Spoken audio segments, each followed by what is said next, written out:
your drama, chase success with Global.Media.com and celebrate it with or without champagne. Hello, hello, hello, hello. I love your ritual. You're trying What's to work that? out. You're still trying to work out that your head looks big on the screen. No, not big. The gap between my head and the yes, it has to be at the right I'm making me laugh. dimensions. I can make Why me am I laugh. making? Ha ha ha ha ha! We're all laughing now. Anyway, Yes. hello, hello, people. Welcome, welcome, welcome. How are we today? Are you well? Are you awake?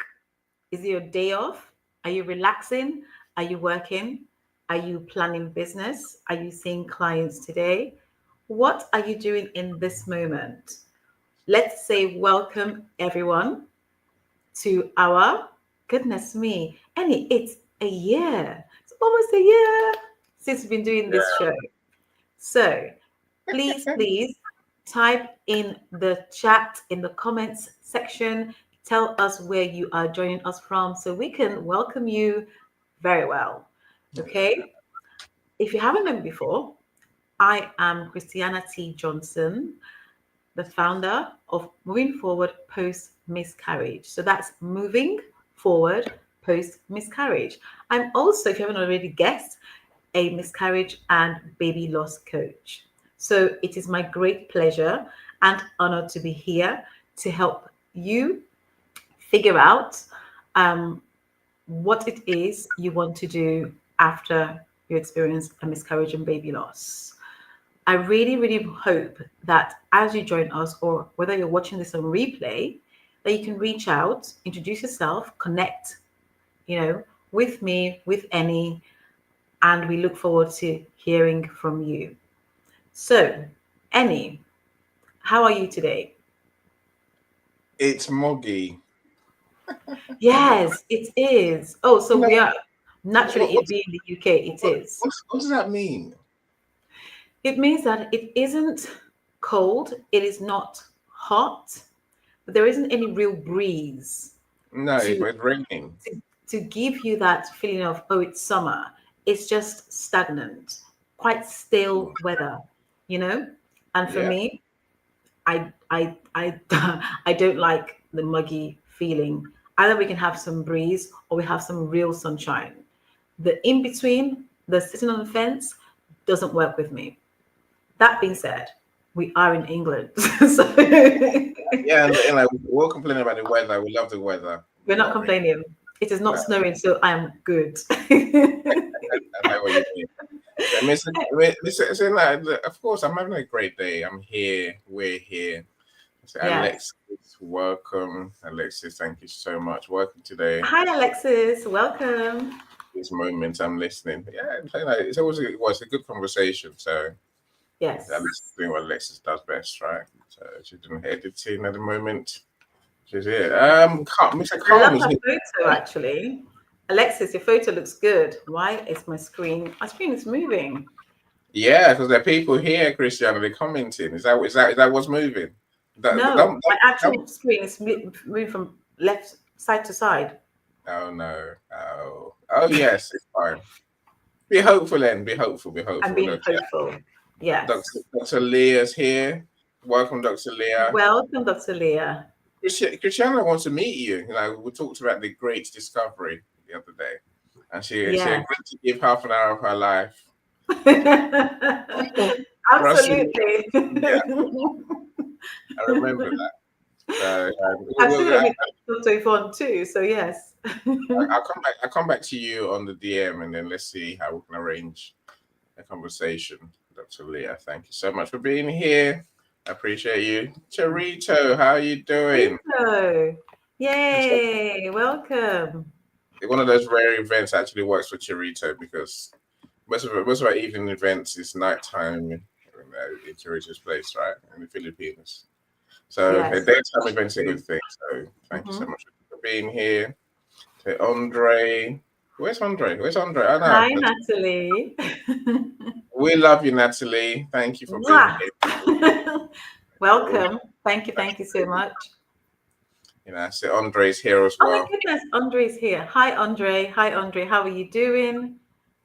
So I'll give you a chance to talk about what you are up to these days, because obviously, I think you got a lot of new things going on, right? Andre has, or me? No, you have. You have. I have. Yeah. Oh yes, I have. Yeah, I know you have. I'm nice that way. I give you a chance. It's marketing, Christiana. Tell us all about the things you've been up to and what you have coming up. Go, you do that. So I have so much coming up, as you identified this week, Annie. So first of all, now have my brand new LinkedIn business page, which is called, obviously my business name, Moving Forward Post Miscarriage. We also have our brand new WhatsApp group. Okay, so our community WhatsApp group has been set up. It's taking me a while. Sorry, guys, but it's finally here. So please feel free to join us. The group is for those who have experienced miscarriage or know somebody who has, or perhaps they want to come and learn about miscarriage and baby loss support. And just to get some information, we're going to be looking at 3 days a week. We'll be doing different activities, which will involve hints and tips. It will involve Q&A sessions. And we are looking at getting some experts in that room of discussion. So you wouldn't want to miss that. I'm excited. It's taking me a while. I'm excited. We have lots and lots to plan and to execute with this new group. We also have our paid community. So we have a free community and paid community for our clients who actually are paying for my services. And you guys get special stuff. So we'll talk about that at some point. The next thing that we want to talk about is we've been a year. We are a year this month. This show has been running now for 12 months. I say that out loud and it feels so surreal, but I couldn't have done this without my co-host, Eni Osong, who is, I say religiously, in fact, that won't suffice. I think dedicated is a word. Dedicated, always showing up no matter what, rocking up with his smiles and his eccentric self. Eccentric self. And it's so good, so good. So for that, and in honor of our first year anniversary, we are going to be having a party. Yes, an online party to celebrate. Yes, we'll still be holding a show, of course, but we want you to be encouraged to bring your beverages, to bring your snacks. You might be at work, might be awake, whatever you choose to bring and join us. Invite people around, share the good news. We want to celebrate not ourselves, but we want to celebrate you, because you as the community, we would not be able to do this without your presence, without your support, your love, your passion, your compassion, without your stories. I think the stories are, above all, the stories that we've had on this show in 12 months have been mind-blowing for me. When I began this, I didn't expect for it to be what it has become today, for the people that have trusted me so much with such graphic information, details about their personal life, this about their journey, and about what they have been through, and trusting me to support them on their journey, no matter what the options are. And so I want to say thank you, a big, huge thank you to each and every one of you who show up every day, every 2 weeks, or setting aside your busy schedule to make that time to be here. I truly appreciate you. We love you, actually. And we just want to say thank you. We applaud you for being there, supporting us, and for showing up all the while. I'm going to pause there for a moment and hand over to Eni. There's more to come. Please connect with each other, but also connect with me. DM me. Let's meet on Zoom. Let's have a video call so I can get to learn more about you. Thank you, Eni. Look, I'll come back to you in a second to tell us about your venture with Andre, Christiana. Oh, I was looking for the flyer on your website, which I didn't find. It's not up yet. It's not up yet. No, it'll be up later on this evening. So you can tell us what you're doing that involves Andre and Mrs. Zion, right? Oh my Miss goodness. Right. So, Mr. Right, So what's that we bit? are I mixed that bit, right? I'm excited about this one too. So we are going to be co-hosting an event next month, August the 19th. Okay. And this event is really for those who are experiencing or have experienced or want to learn more about miscarriage and baby loss. And we are going to be looking at it from the fear factor. So there's resilience, reproductive. We have Dr. Noella. You guys know Dr. Noella. For if you don't know Dr. Noella, please go and check her out. She is amazing. My co-host with this event is Andre Bright.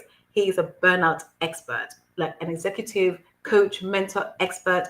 He knows his stuff. Okay. And we have Mr. Positivity, Zion. I'm sure most of the world knows Zion by now. So we have Zion. He's going to be talking about positivity, how we transition from that fear right through to preconception, burnout, and putting positivity into our lives again. DM me, send me a message if you want to know more. Like I said, the flyers go out at some point tonight, and we are so looking forward to. It is a paid event. Let me just say that so I don't forget. It is a paid event. We have 3 different packages or 3 different tier. The first one is a recording only. The second is to a standard one, which is for an hour. And that one is for an hour. You're able to attend in person and you can send us some questions that you want to answer. The third is VIP. So our VIPs are the ones that get to sit with us and ask us questions, personal questions that pertains to the situation. Okay, so check it out. Keep an eye on my personal branding profile as well as my page. The page again is Moving Forward Post Miscarriage. So that's at Moving Forward Post Miscarriage. Once you have or you know anybody who wants to come on board and join us and attend this beautiful event, please send me a DM or let us know in our business page. Either way, we are here to support you. We're here to answer questions. We're here to ensure that your journey becomes something that you have a positive experience and outcome. Annie, over to you. Thank you so much. Yes. Thank you. Look, I put the link for your company page in the comments to make it easier for people to go to it. So that's normally the best thing to do. Let me welcome the legends that have joined us. Of course, the amazing Sharon Rose is here.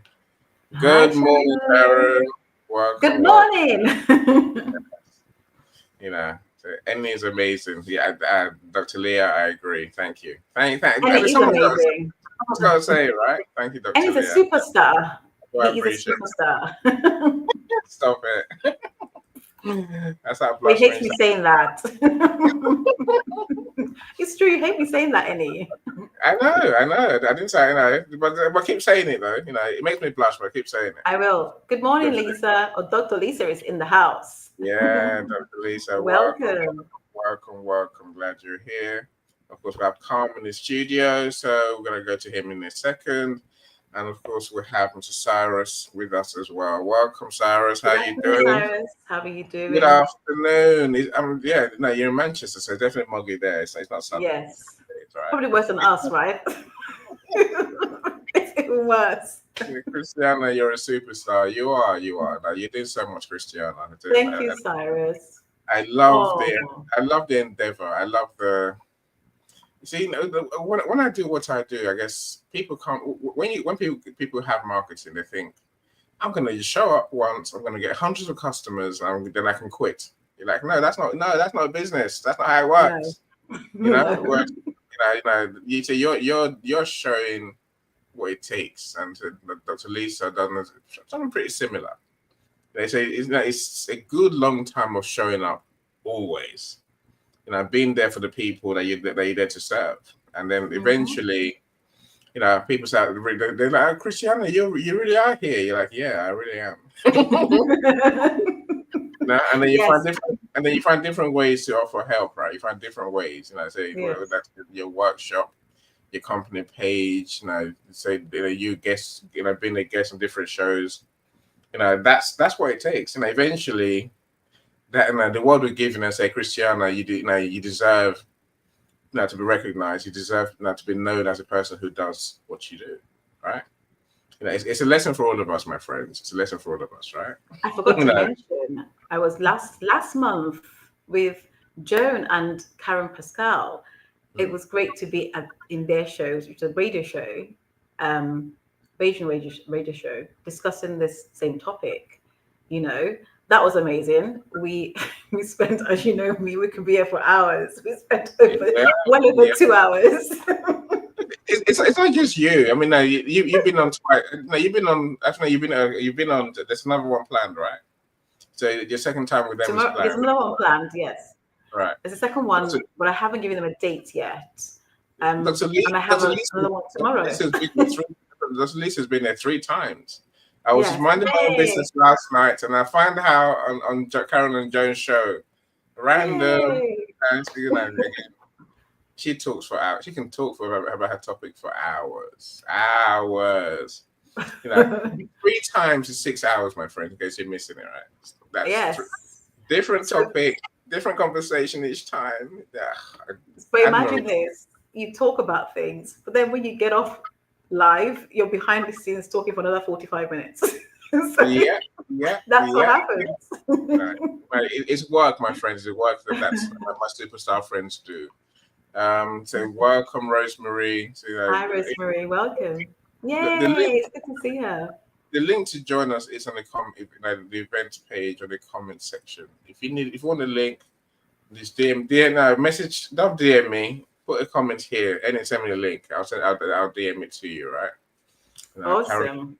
Karen and Jen are 2 beautiful people. I totally agree with you. Totally agree. I've been there twice, so at least that trumps all of us. But I'm sure you will too, Cristiano. Like a challenge. Stop it, Annie. It's a good one. Look, I've had a good day. My day starts. Maybe last night never ends, right? But my day starts from last night. It just carries on. So this morning I republished my client's ebook. That's Laverne's ebook. Oh wow! Awesome. Not ebook, audio book. Sorry, Shay. So we published it a couple of months ago, May, I think. Yeah. And the Audible sent a message saying that something's wrong, but we didn't see the message. So, really? But now I'm seeing the message, and we've had to re-record a couple of sections. So that was uploaded last night, and so that was my fun last night. And then of course, I'm creating my event page for tomorrow, and also I'm working on Yolanda's book. So that's a book you want to read, but I can't tell you what's in it in that much detail yet, right? Because it's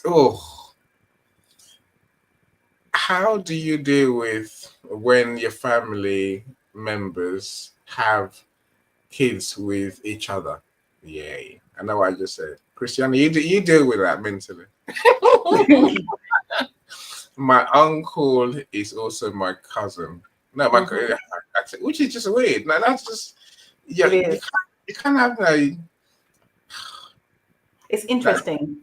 It's weird. You have to read the story when the time comes to know what I'm talking about. The book is coming, so I'm excited.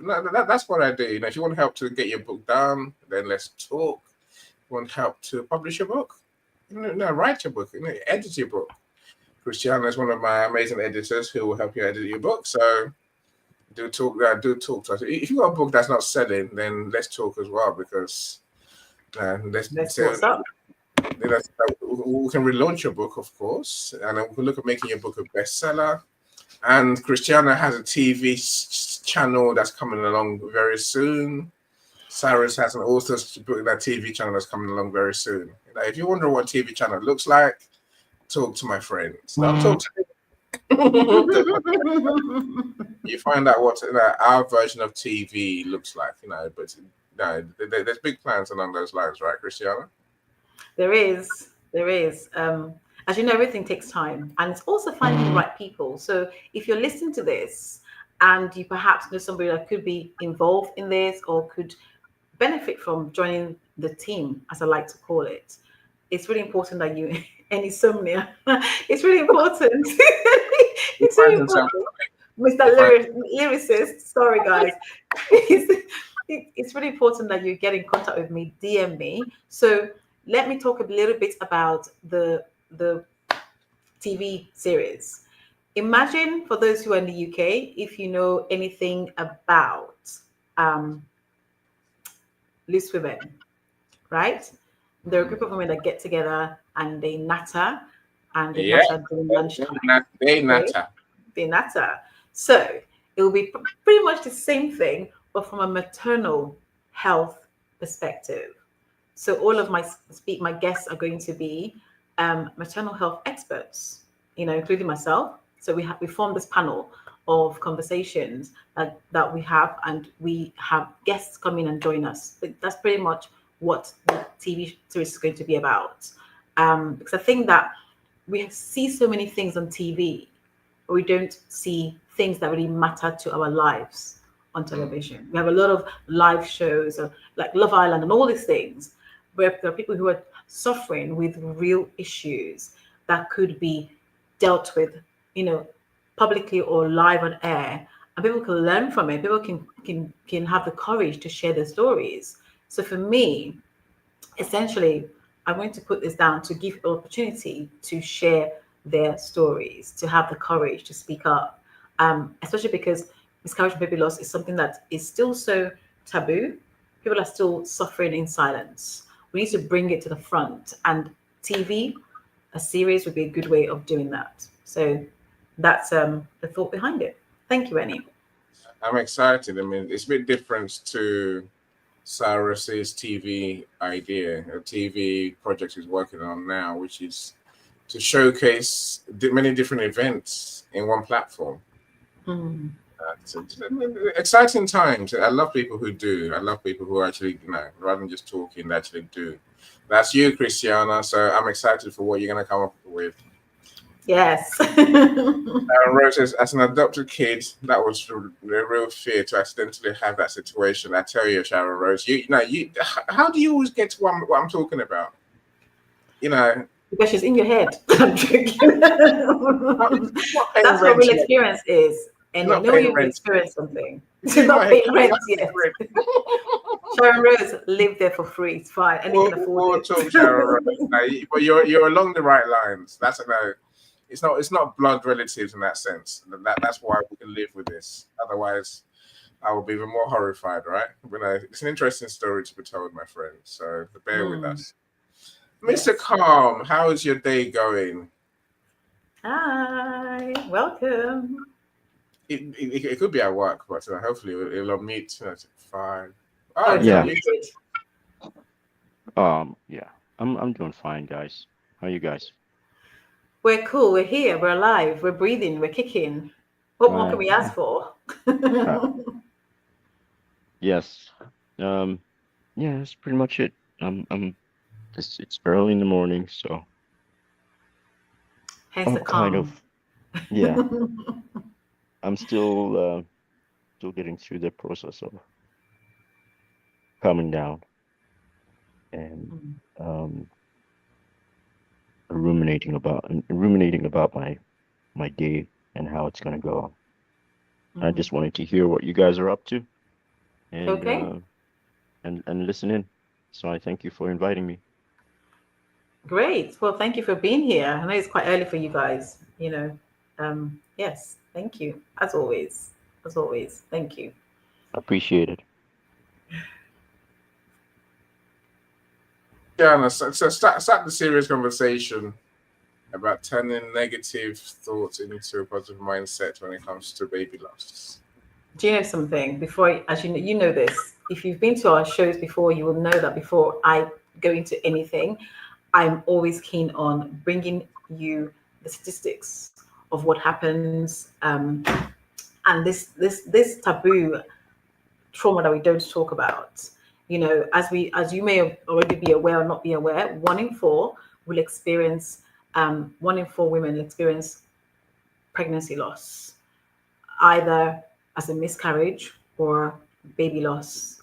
That's a baby's been born hours after they are born, or weeks after, or a few months after they've been born. And 1 in 8 couples experience fertility challenge. It is set to get worse.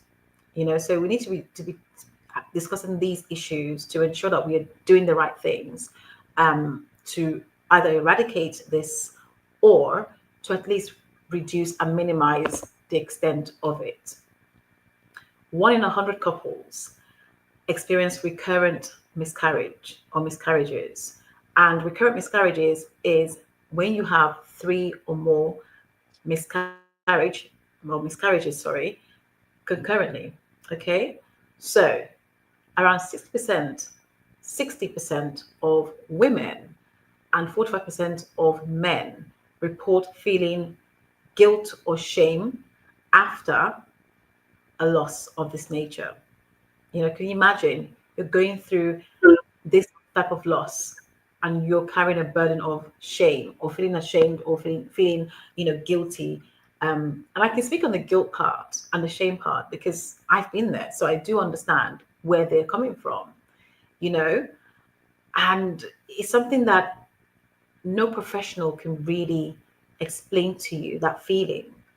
It is something you have to experience personally to truly understand why that is the case. We spoke about identity 2 weeks ago. Okay, so studies show that 72% of bereaved mothers experience identity disruption. It's crazy, right? We don't think about these things, but this is the reality of what this trauma brings. They do say that they struggle with the sense of who they are, with their loss, whether they're going to become mothers or not. So imagine that is 72%. The last research I was done on this was back in 2021. So it's quite current, quite recent research. So again, that is all fed into the negativity that we place on ourselves, the burden of negative talk or negative self-talk, negative thoughts that run through. And for those that experience that, we have to really think about the mental health risks that comes with that. The mental health risks is looking at those who experience it. They are 3 times more likely, not 1, not 2, but 3 times more likely to develop depression. And I thank William Plange for the work that he's doing when it comes to depression, because men and women experience this.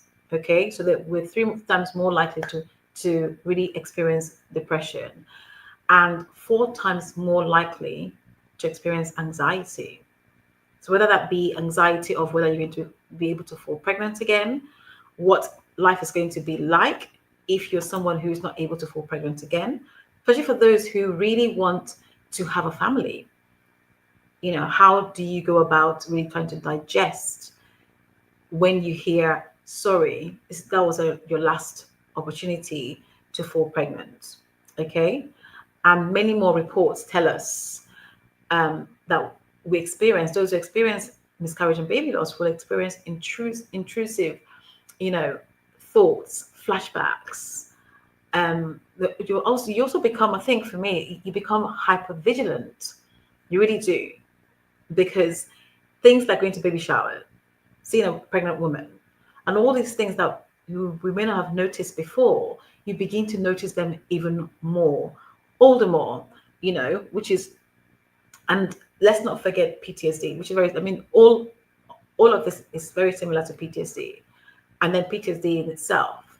So when we think about negative self-talk or negative thoughts that happen, the human mind has the ability to process between 12,000 to 60,000 negative thoughts in a day.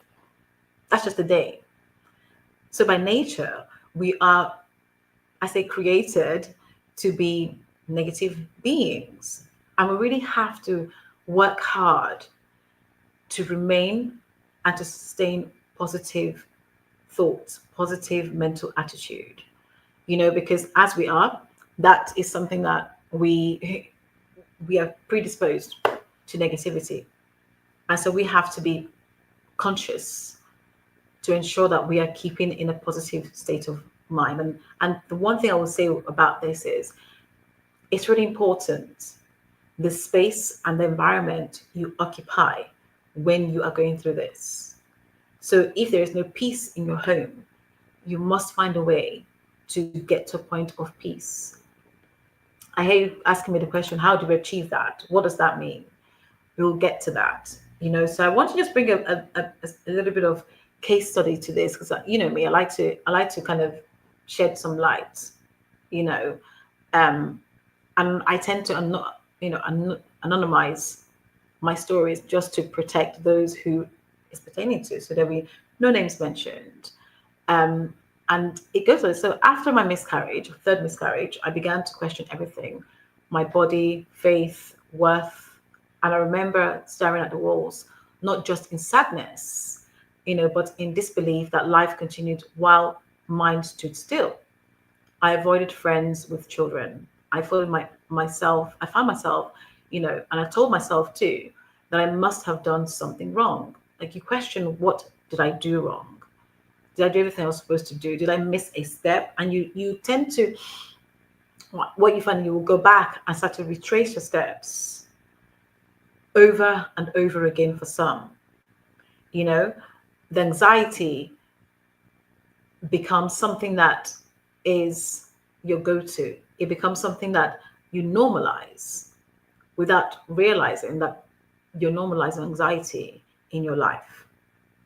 You might be aware of it, but the extent to which you normalize anxiety is one of the reasons why I want to talk about, how do we change the mindset from negativity to positive mindset. Okay. And so to continue with the story, I avoided friends with children. I told myself I must have done something wrong. These thoughts took root and grew wild, but eventually, with help, I learned to talk about my experience and my thoughts and feelings, to those that were around me to help me. And note here, I'm careful in saying to those who were there to support, because not everybody that's around you that may they look like, they smell like, they feel like they are here to support, or their intentions are to support you, doesn't always mean that you get the support that you are looking for or that you need from those people. Because again, when you're dealing with somebody who perhaps doesn't know what to say to you, is not aware, hasn't had to deal with a trauma of this nature, they may be meaningful and well-meaning in the comments that they make.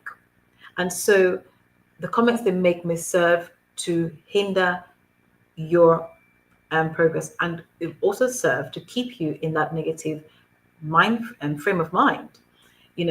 So let's think about the thoughts that you hear. Things like, oh, it's okay, don't worry, you'll try again next time. Or is that something that you did? Or are you being punished from your previous life? Or are you cursed? These are some of the comments that I've heard, and I know that some of my clients have heard.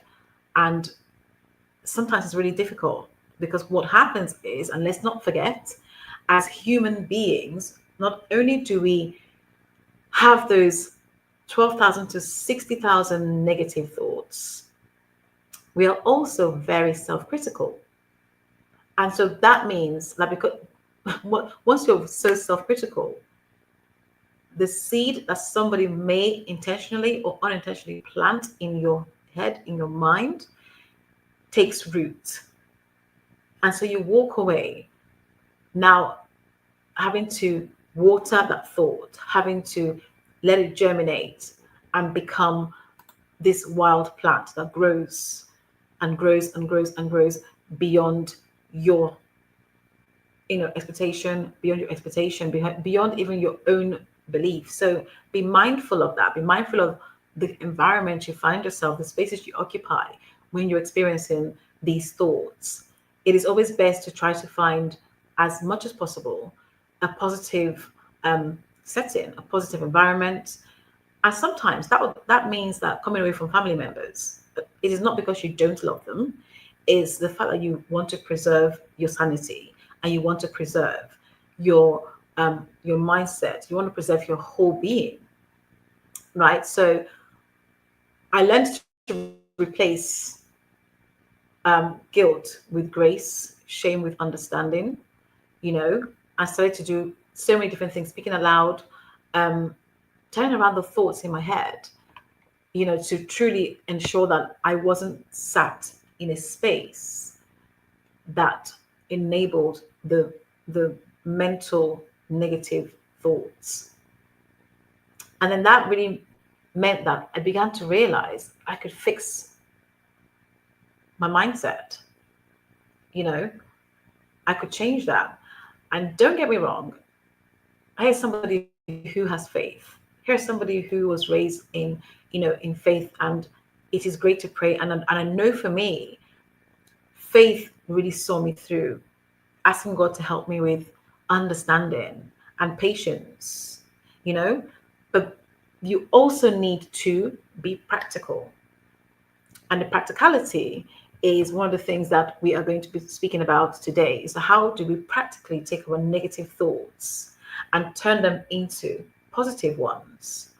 So here are some of the common negative thoughts after a loss that you may have heard before or not have heard before.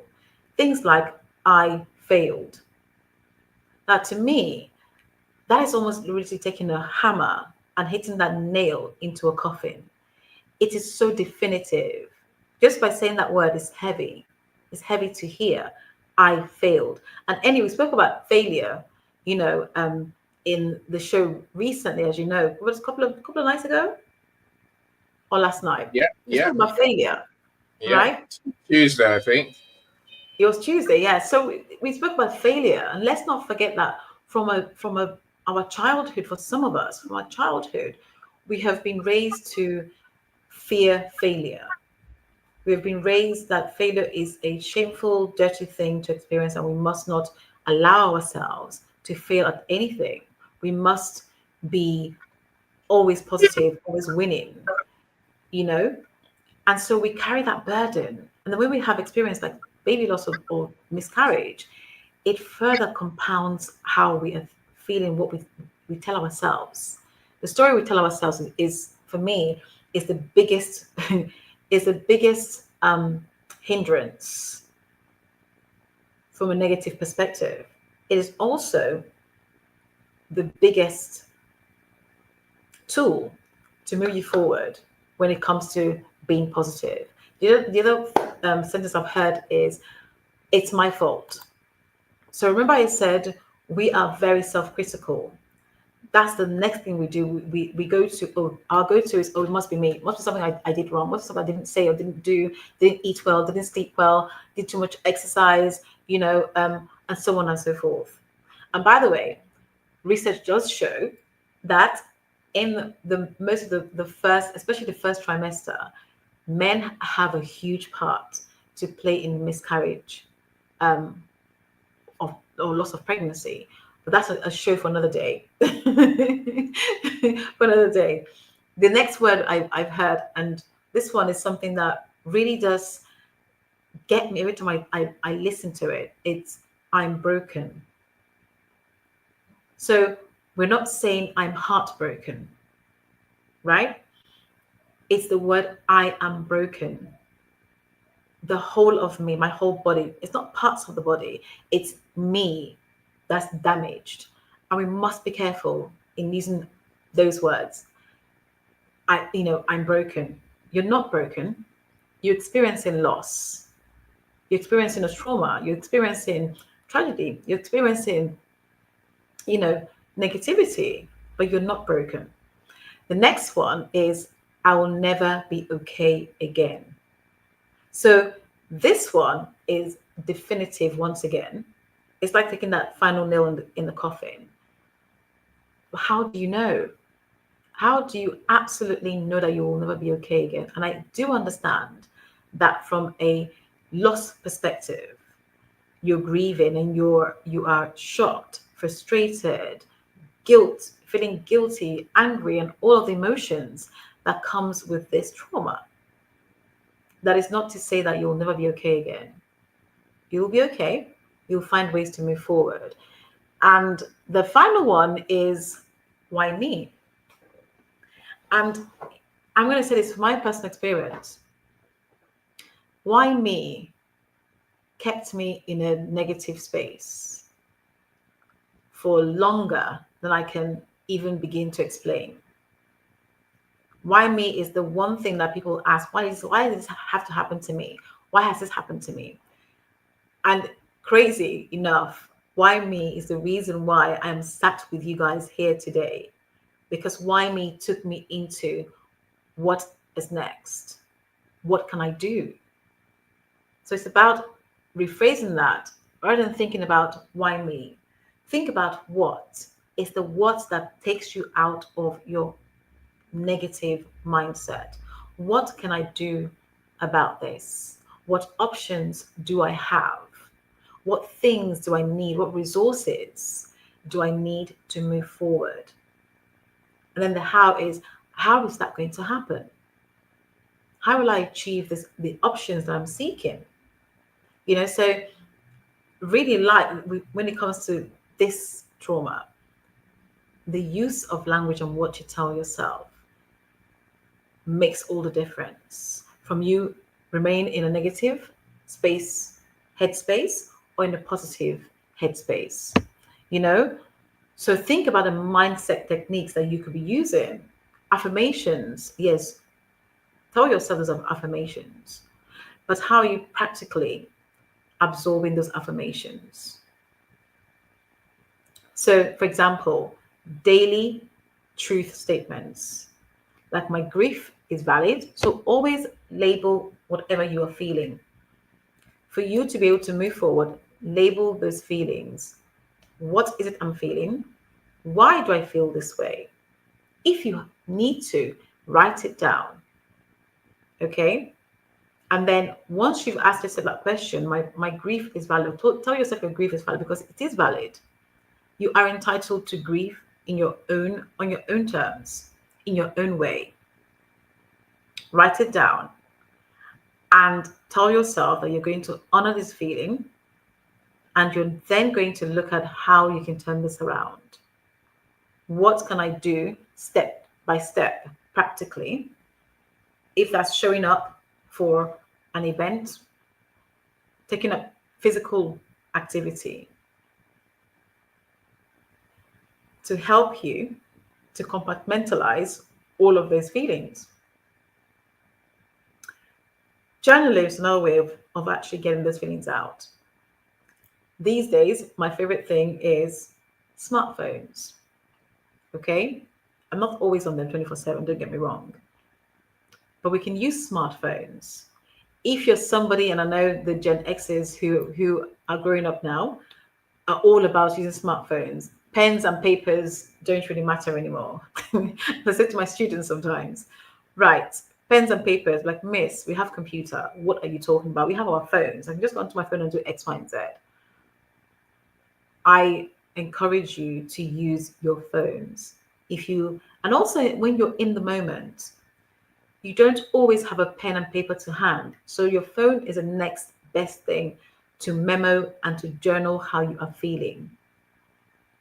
What would you say to a friend going through this? So if you're not going through this, what could you say to a friend going through this? Ask yourself that question. If this was a friend going through this, what could I say to them?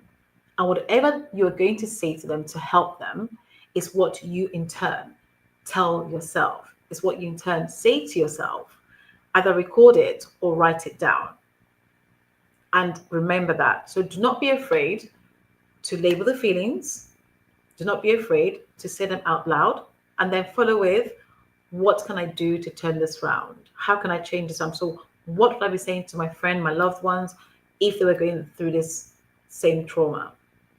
And that's what you essentially can do for yourself to help you to get into a positive headspace.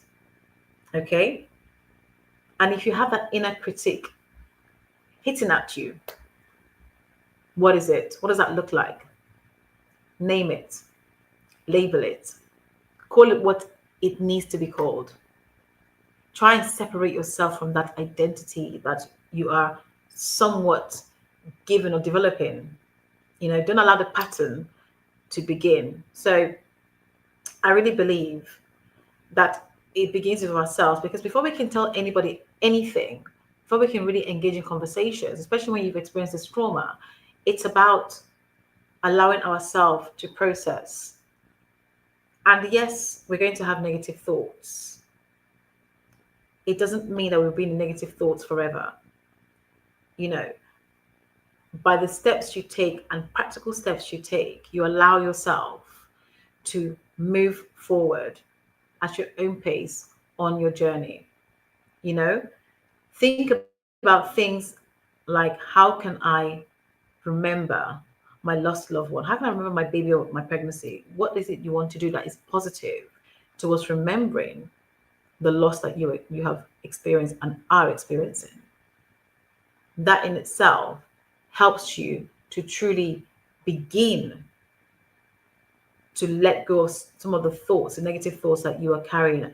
And so in my case, I'll speak frankly. As some of my clients, I literally come to understand that some of the thoughts and negative thoughts they have been carrying since childhood. That belief, in my case, I say disbelief. That belief that they do carry it without realizing. It's unintentional, and it's served no purpose in their lives for too many years to count. And so it's about really going back and asking yourself, is there a pattern here? Have I seen this before?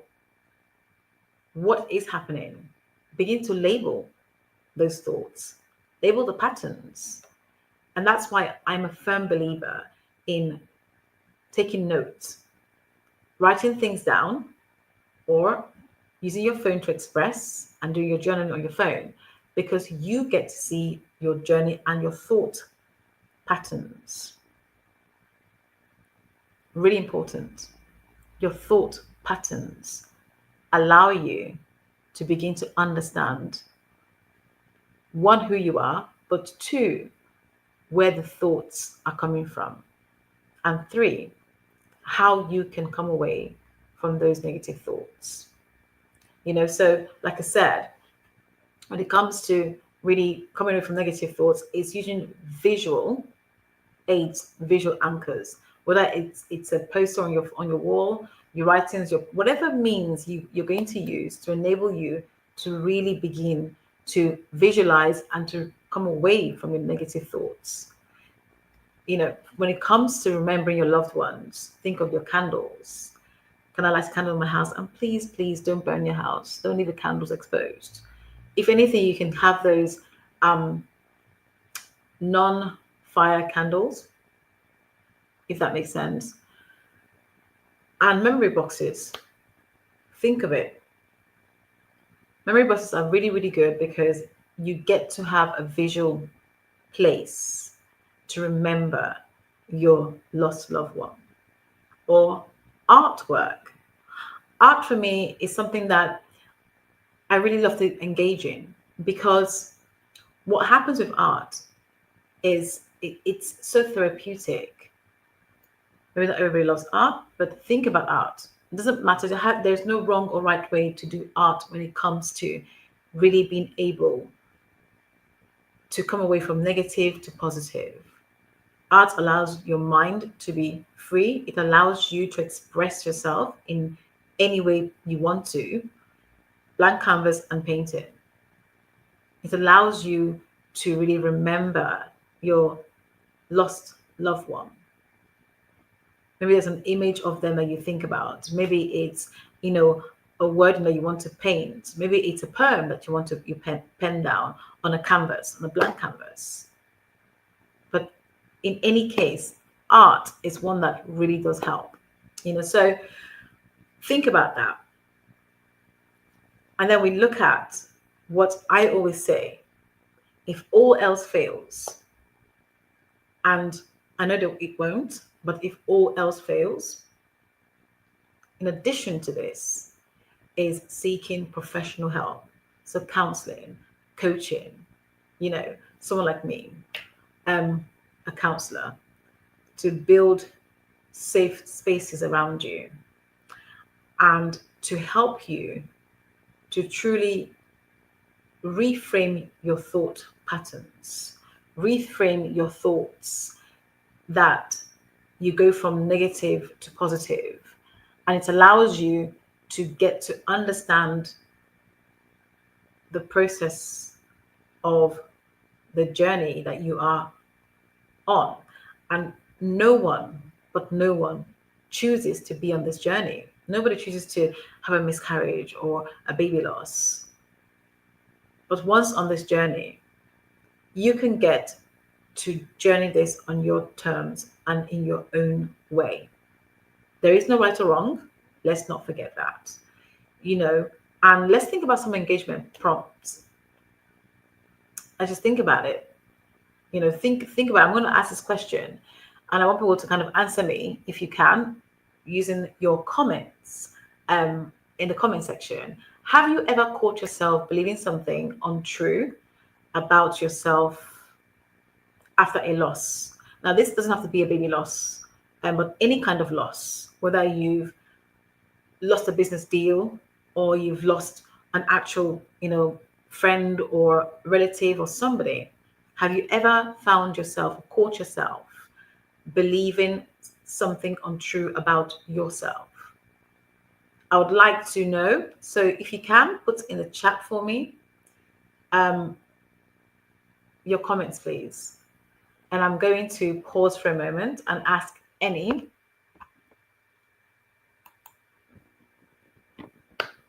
How do you know I'm still here? I could have disappeared. So could have Mr. Calm, right? Let's welcome some people. More brilliant people have joined us. So, Michael Rivers, welcome. Glad you're here. Thanks for joining us. So great to see you. I'm sure Christiana. Hi, Michael. Welcome. That's the way, Christiana. So I haven't personally experienced this, but many around me have. So it makes sense hearing those stats. The stats are shocking, and this is it's more common than we might realize.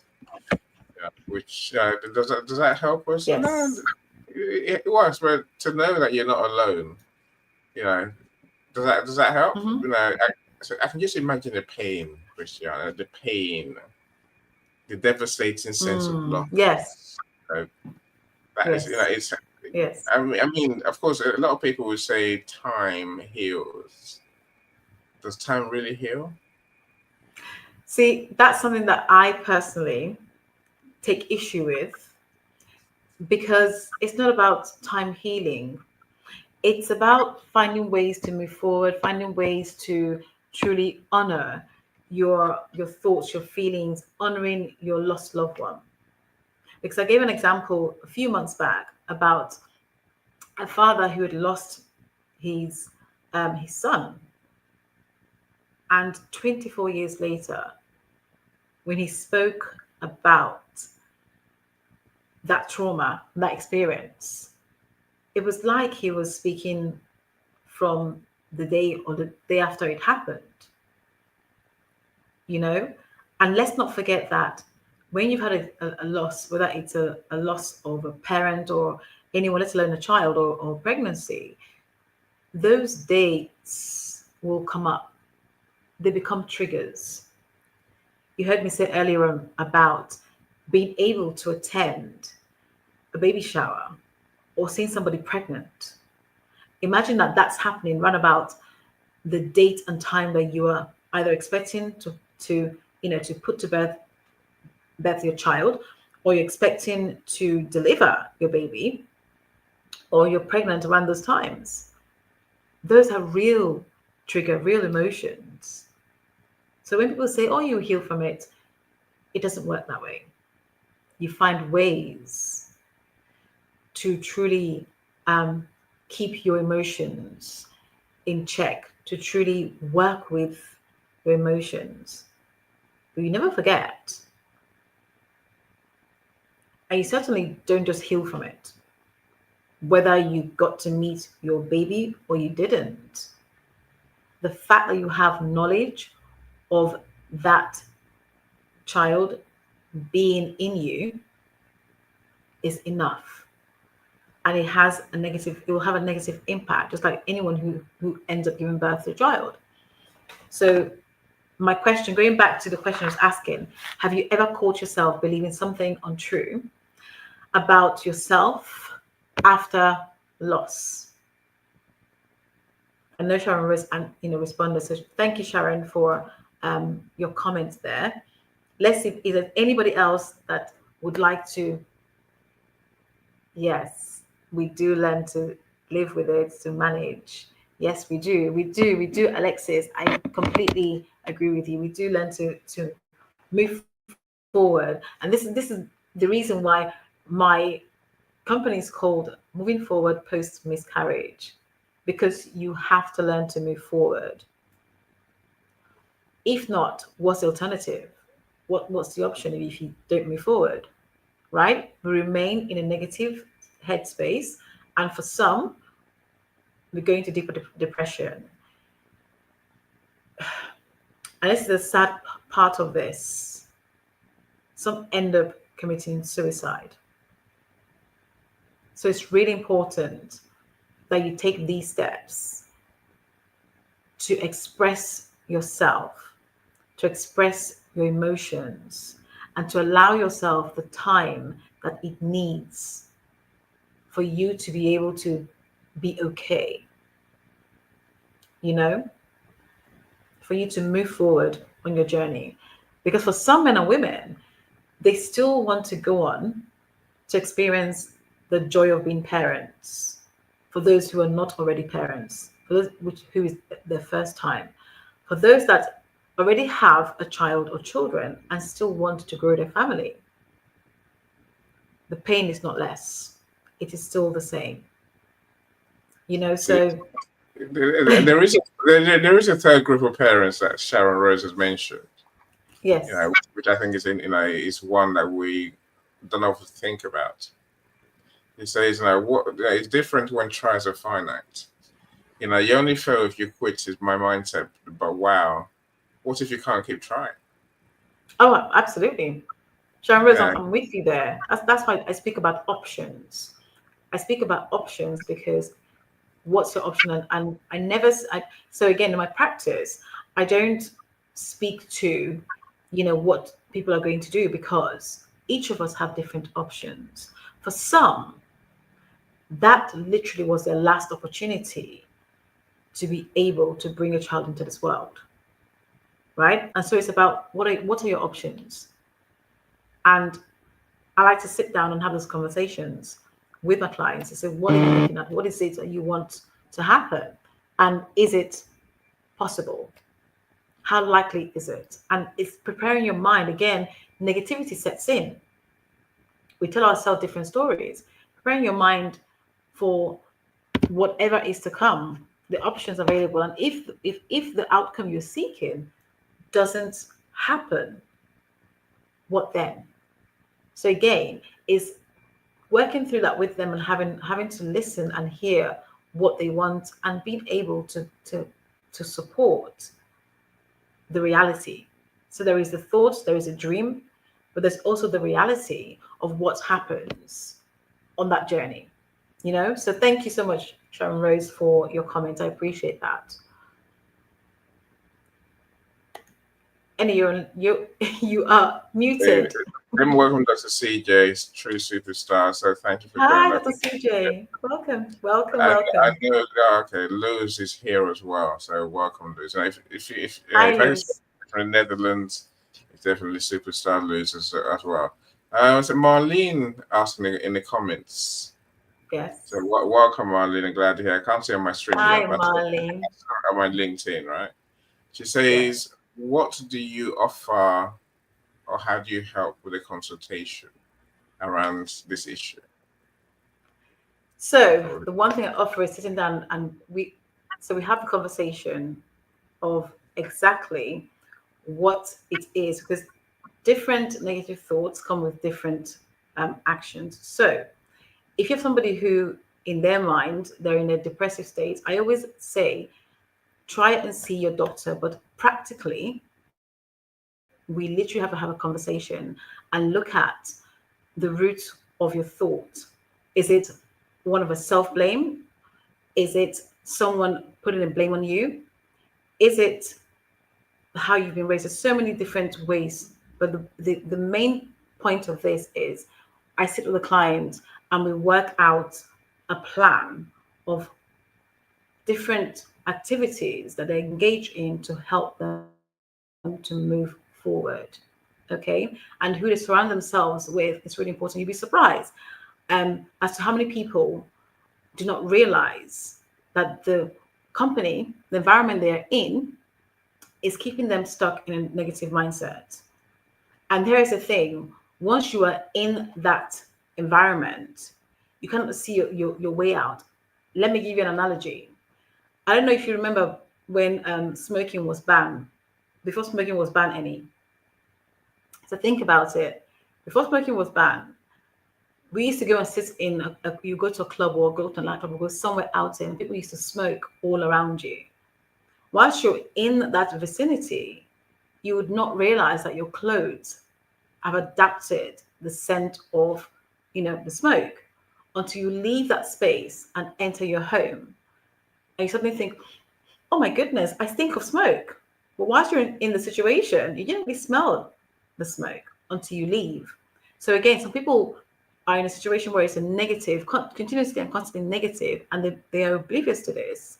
It's about identifying those key things and key triggers and working with them to ensure that they find ways of managing the environment. Now, it might be that you may not be able to lead the environment. How do you survive in that environment? So we go through those kinds of work, those key things that helps them to sustain a positive mindset. So thank you for the question, Marlene. Yeah, no, I think it's a great question. I mean, it is. Cheryl Rose, yeah, I can't wait to see your PhD dissertation. She says now, yes, painting, coloring, sculpting, so healing just to let energy move through you to heal the trauma. There's no right or wrong way to do it. Mm-hmm. Trauma is held in your body. They say, Sharon Rose, issues in my tissues, right? Yeah.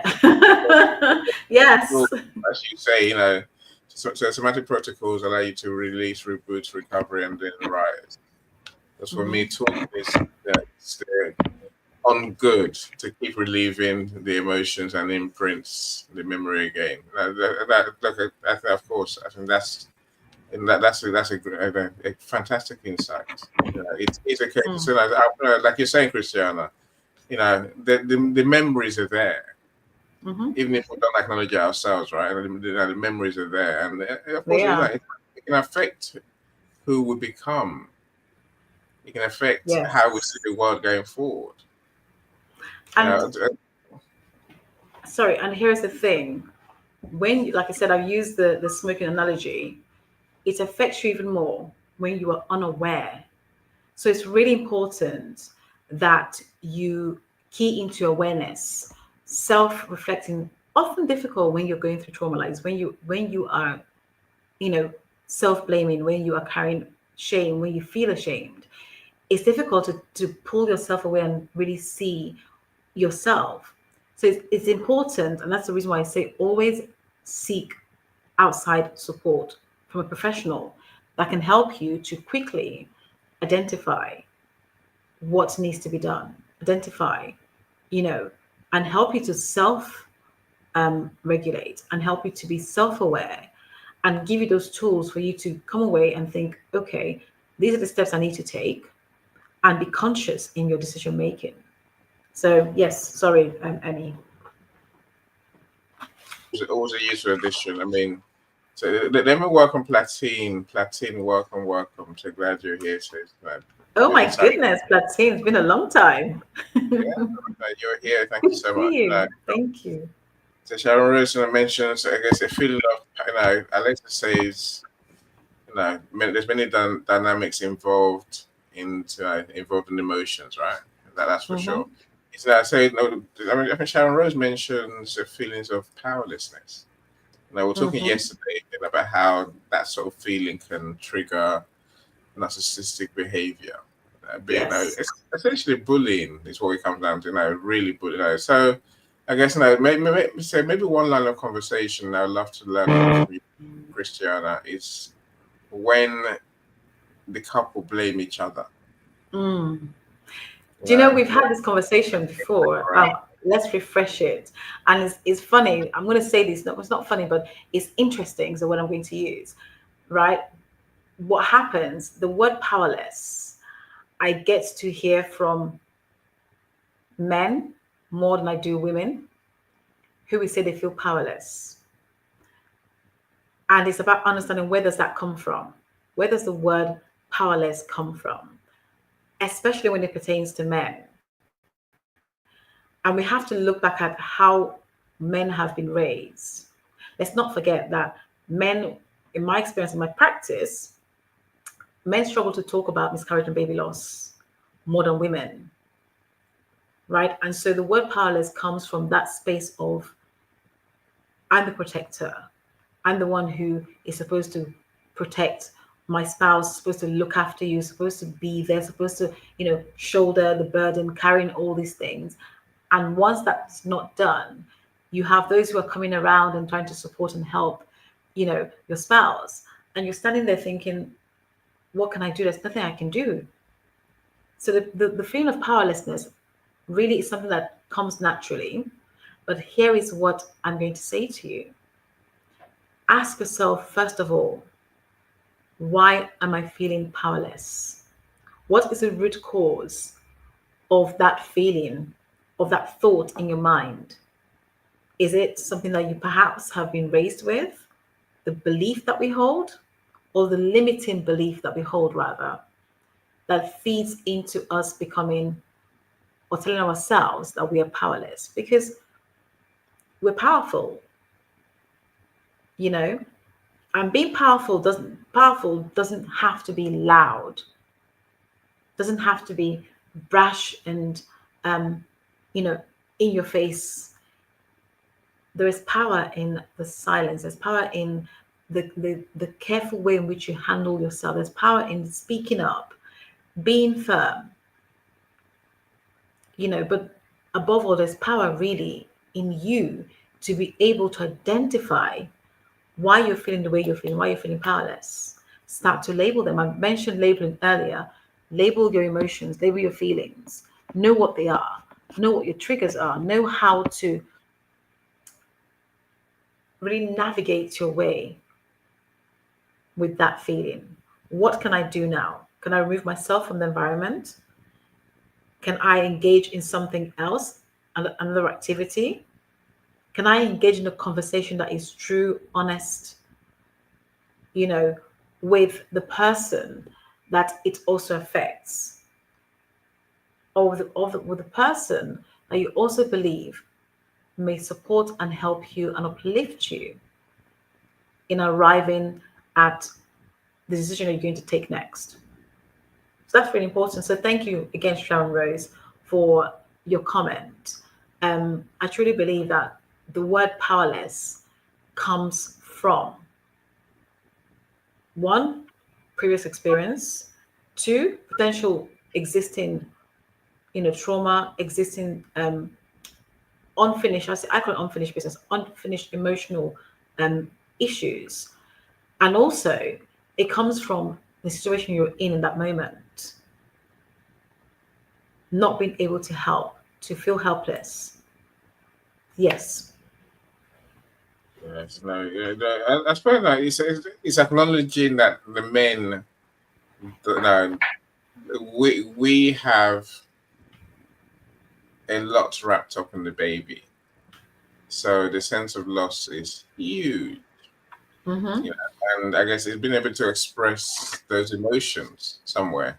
And there's of Absolutely. course, I'm wary now of the fact that you know replaying emotions can re-traumatize. Yes, So it they is can. finding an outlet that is safe, right? That helps us, right? Hmm. And we do, we need, and I think there's also just a need to, you know, to maybe reframe. You know, Absolutely. there's no fault here. Of course, there isn't. You know, but like you say, we can learn about how to increase our chances going forward if that's what we choose to do. There are steps that we can take, right? And Chef and Sharon There Rose is. mentioned adoption. And I Hmm. see, so like you said, There are there's options. options. There's many. Hmm. There's several options. There are, and I saw today there's three people combined to have a baby.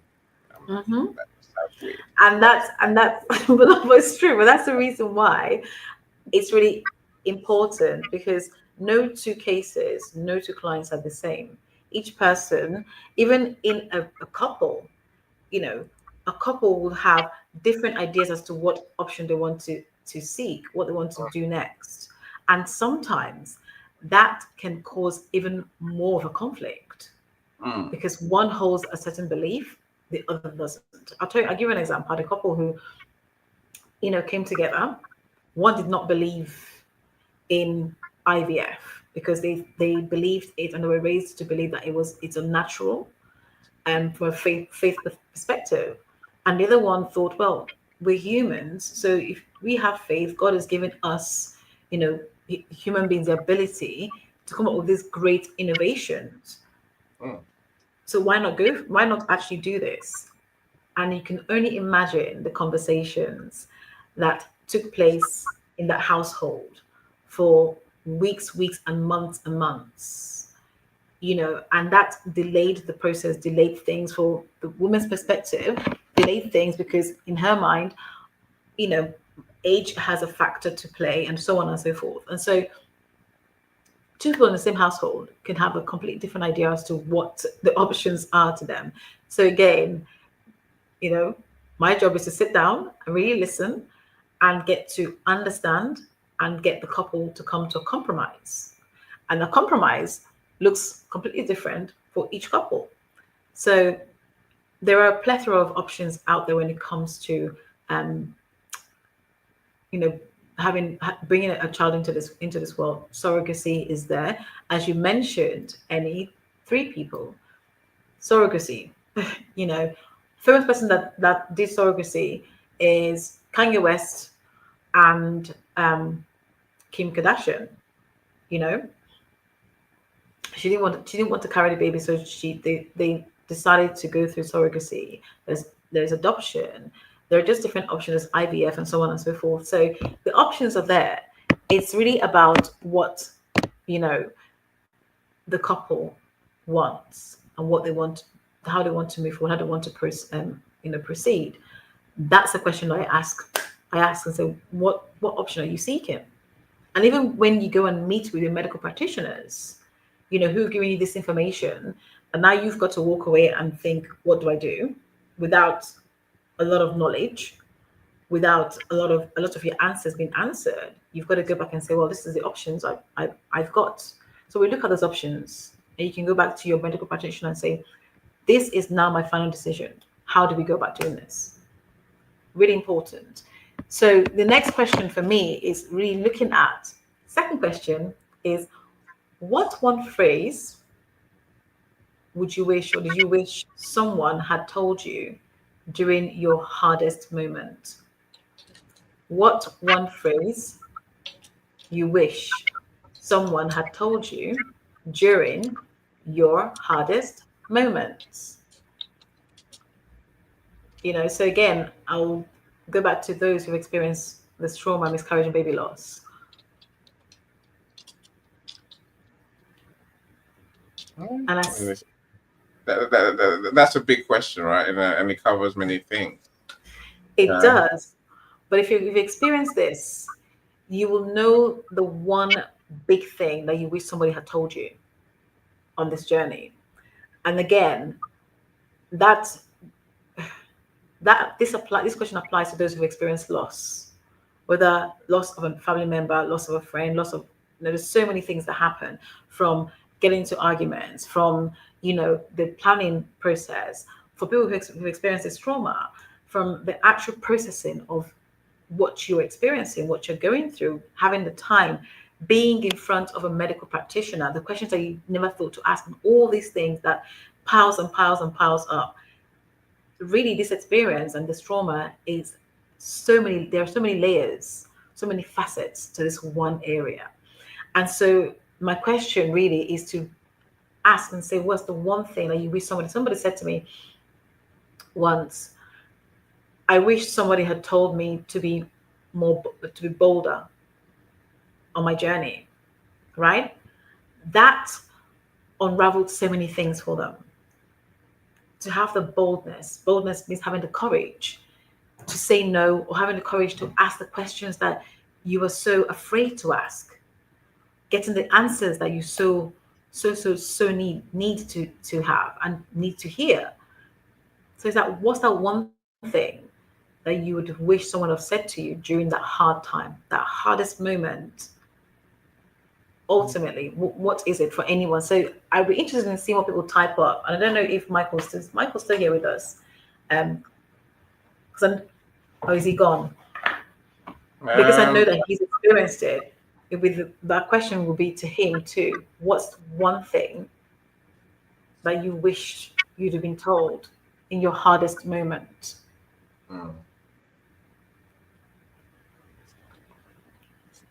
Oh no, it's gone quiet. Okay, you've gone quiet. I was looking on YouTube and asked me what. I'm like, right. So let me type the question to our LinkedIn friends, because I typed in here. You can see it in the comments, but it's also going to Facebook and YouTube. So what? Oh, I see. I don't know how that happens. What's one phrase? What is one phrase you wish someone had told you during your hardest moment?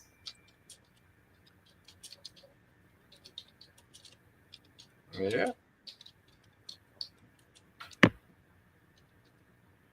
So really it's about doing that mindset shift.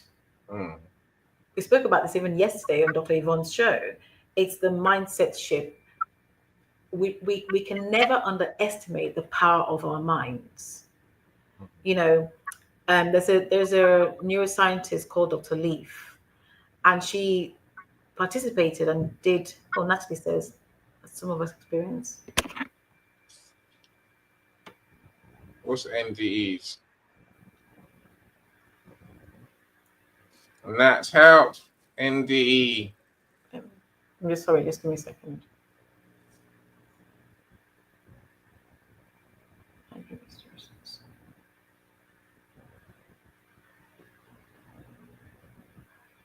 Anyway, my screen is going funny.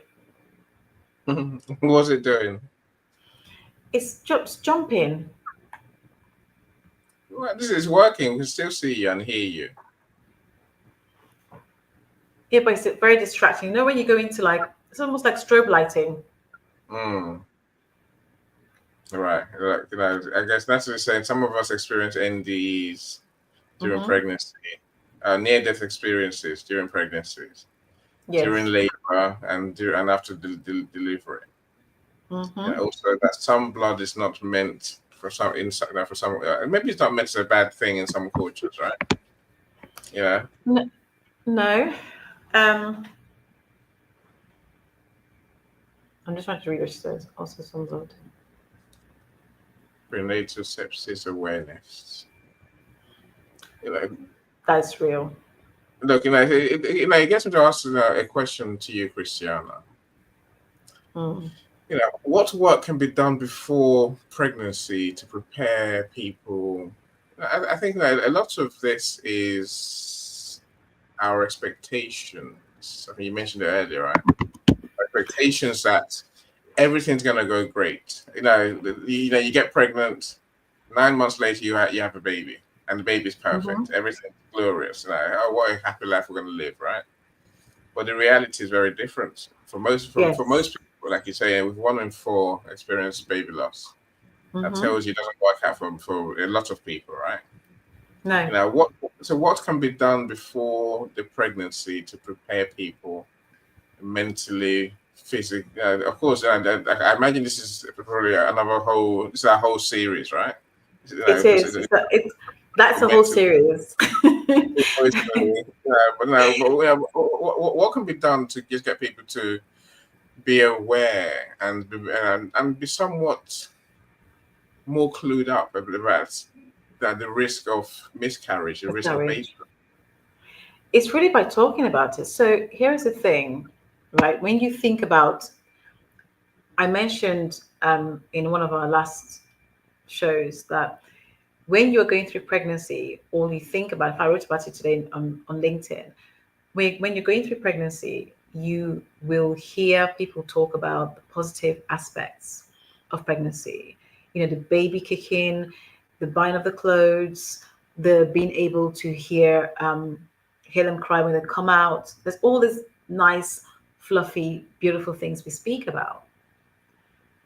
And even with those that have experienced difficulty in getting pregnant, and those who are at high risk, you know, we don't entertain the thoughts, because if we talk about it, we speak it into being, is what we are told sometimes.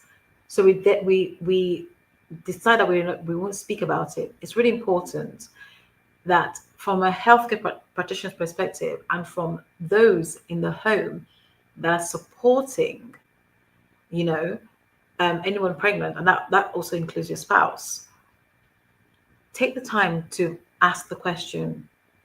I believe that when you educate people, they have that thought at the back of their mind. It isn't for them to remain in that thought and to pick up the baton and run with it. It's for them to have some awareness. So it's really, truly important to create an awareness of the possibility, to be really clear from a healthcare practitioner and practice, I should say, to be really clear of the options, and the options including miscarriage or baby loss. Now, I know when you go through your scans and when you go through your checkups, that isn't something that anyone thinks, or that's not the first thing you're served, so to speak, or the first option you are given, because perhaps your journey and perhaps your whole conception journey hasn't really shown any evidence of miscarriage being on the table. And let's not forget that, 40% of pregnancies that end up in miscarriage happen in their first trimester. So there's a huge amount and a huge number to consider. And so you're expected to kind of go through the 6, hence the reason why a lot of women will say, I'm going to wait till 12-week period to be able then to see, and not telling you, in case we have any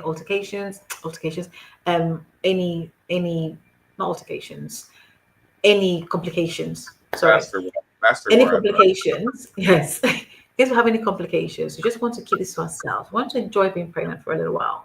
Once we have the first scan, then we're going to just say what we need to say. Will everybody know about the good news, the joyous occasion, and blah, blah, blah. But let's think about it. Most people that think past and get past the 12 weeks period, in their mind, they're on the clear. They don't for a moment entertain that you may experience miscarriage and loss of that nature beyond the 12 weeks. That's for me, it's ridiculous. an issue. That's a It's a really. Here's my quick story to interrupt you, to emphasize your point. Go ahead. I think I'm sure I thought the same, but I realized I can't relax until the baby comes. I just can't. And I never did, right? So our last one, everything went swimmingly. So I thought. And then I think you get to 8 months, Yes. her waters break. You're like, damn. She's rushed to Yes. hospital. You're like, damn. After all Mm-hmm. that, Yes. and like you come so far to lose it now. Like that Mm-hmm. was anyway.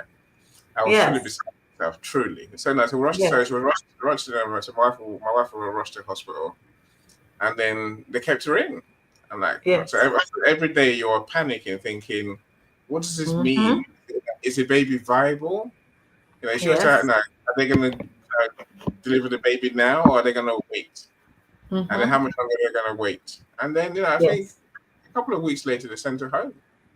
Sent her Yes. home on a Friday, and you're thinking, Mm-hmm. the waters are broken, the baby is not born. What the Yes. hell's going on? How did this survive? And Am I also, waiting for bad news? Am I just waiting to be told the bad news, right? mm, And then I think Sunday. So she came on Friday. Sunday, I rushed her back to hospital because she was having a baby. yes, So, it's so not contracted. there's no time scale at all for when things can happen, right? No, there It's a isn't. delusion to think that we can, they will have, the first 12 weeks. I thought that was my strategy, but it just didn't work, Christiana. And I've Mm-hmm. learned wait until you see the baby in your hand, you can't chill. Exactly, exactly. And this is exactly what I said for me, yes, you have got to.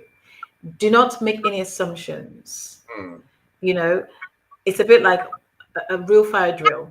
Don't make assumptions. You may have mm, gone through that situation several times before, but each pregnancy serves you a different meal. You mm, just never know what you're going to get. So I always say, err on the side of caution. Do not panic or be afraid. However, just be mindful.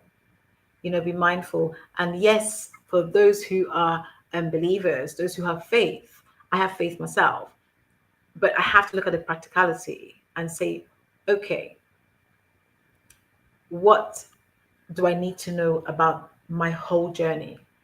I want to understand all of it so I can prepare myself for it.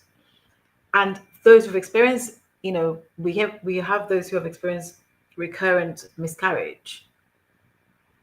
The opposite happens too. Doesn't mean that you're going to have a recurrent miscarriage for the first, fifth, or sixth time. You may go on to have a full, pregnancy, full term, and deliver a healthy baby. But the point I'm making is, don't take anything for granted, mm. because just like life, it is not guaranteed, right? You just don't know when it's going to happen. So have the back of your mind, be aware that at different stages,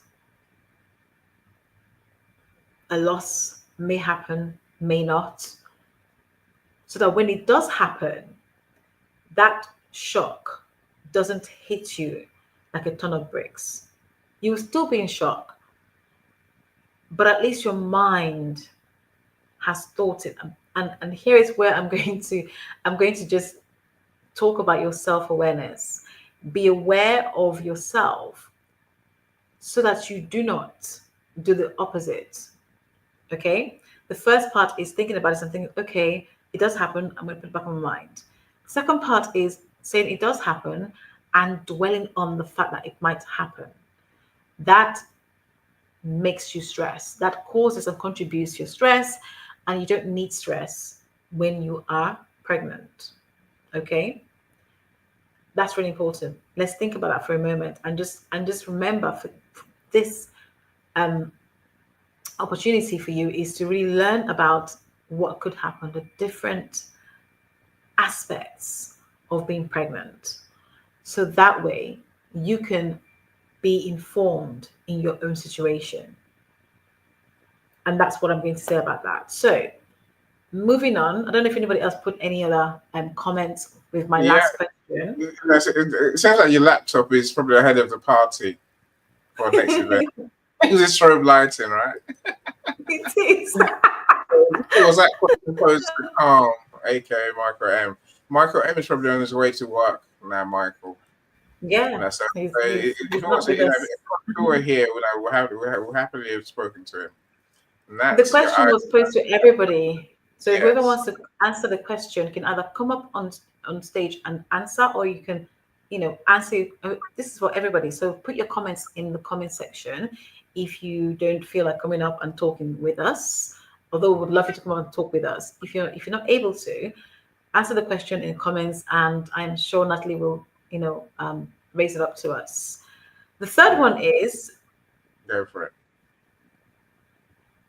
What word for you represents moving forward? Some people say healing, but I prefer moving forward. What's the one thing that represents moving forward? After a loss, how do you know that you are moving forward? And I will answer this within this context. Once everybody puts in what their thoughts are, how do you know, and what represents moving forward for you after grief and after a loss of this kind?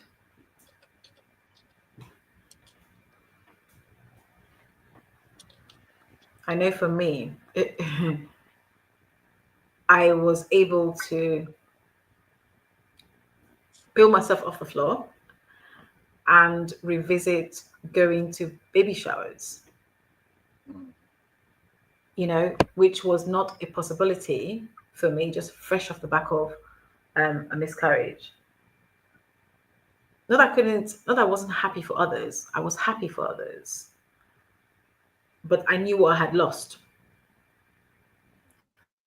And so it was too soon for me to jump into a scene and seeing others who were attending that baby shower with their babies in the hand, as well as a pregnant mom to be. Yeah, so Natalie says, when I can wake up and it's not being the first thing I think of. When I do not wake up, she says, when I do not wake up and it's not being the first thing I think of. Absolutely, I agree with that one too. Yes, Natalie. I think for me, it's, I think the issues start on day one, right? I think it lingers on. Issues like, when can I be funny again? When can I tell a joke and expect anyone in my house to laugh? Or no? Yes. But this happens with every loss. And I would say if a parent dies, everyone's somber for a long time. And if it's your partner's parent, especially, like, wow, you don't know when. When can we return to our normal self? Like a joke, yes. Yeah, it's what I mean. Similar to what Natalie is saying, really. But I think when can you find that joy back in life again? Yes. Where the loss is not the first thing you think about, the last thing, and the only thing you think about, really. Of course, it's one of many things, but it's not the only thing you think about. No, exactly. See, here's what happens when it comes to loss and thinking about, the process and processing. Even when you are newly bereft, you have moments that you're going to have laughter. And some people try to hold it in, or they even feel guilty about being able to share a smile, a laughter, a memory that they have. All of that is part of you processing. So do well to not reject it or force yourself to decline that thought and that feeling. Embrace it, because that's part of your journey, part of you moving forward, part of you acknowledging yourself and giving yourself grace. That is okay to do. I've heard people say, "Oh, I had a memory of when we were going to the hospital and even the journey, and it made me laugh, but I had to just not laugh because, I'm also grieving." And my first thought is, but you're human. It is okay to be human. And as humans, we cannot control what thoughts run into our minds when they do. I mean, I like to meet somebody who can completely control what thoughts runs into our mind. You'd make a lot of money, but never mind. And so it's important that you embrace every single part, every single aspect, every single moment in the way that it shows up. because that's you showing up for yourself. And powerful mindset, to think about is that grief is not a sign of weakness. It is the price of love. Do not forget the journey that brought you to this grief. And that's why when laughter hits you in those moments, embrace it. Because that's all part and parcel of your journey. Your journey is unique to you. Absolutely unique to you. So nobody else can tell you how to experience it, on what terms for you to experience it. Nobody can. I think Alexis makes a very similar point. I mean, I have to go to Natalie's point. She says, "Get yourself a drink, Christiana. Are you okay?" Yes. She can talk for hours. No, I shouldn't have talked for hours. Now I said that at the beginning. So Natalie, unless she suddenly, becomes weak in front of us. Let's not panic. Oh, thank you, Nat. Natalie, thank you. Alexis says, each event, each loss creates a new normal. A new normal. Yeah, especially for a family, and even in a relationship. I think Natalie goes a bit step further. They say, it's when you can bear to risk situations where you're not guaranteed to be asked to hold a baby. That's where you're moving forward. And I think I love your other comment there, Natalie. When you can bear to be intimate with your partner again, and they with you. I said, these are the signs. These are the parts of grief, right? Here's the thing. Natalie, that's a great point. I'm glad you've raised that point. The intimacy aspect, I hear a lot about. And perhaps we should do a show on intimacy after miscarriage. That one is a big one because there is so much that you are processing, both mentally and physically, for you to be able to then commit the body, especially for a woman. I know, like, my clients in my practice will say to me, I didn't really feel like it. I don't really want to.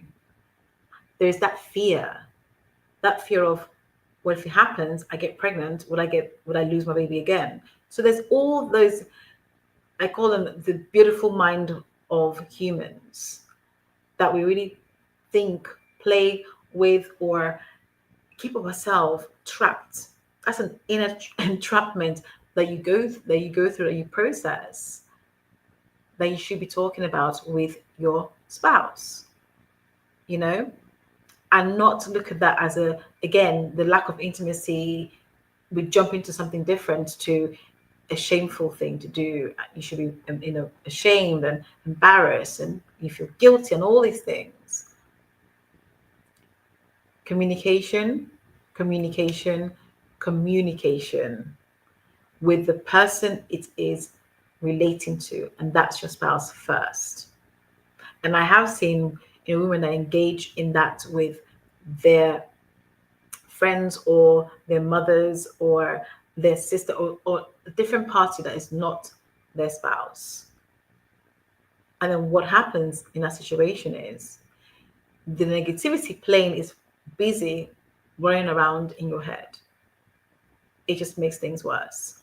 So my advice to you is really think about it, have the conversation, and ensure that you are both on the same page. Patience with each other is what I'm going to advise strongly.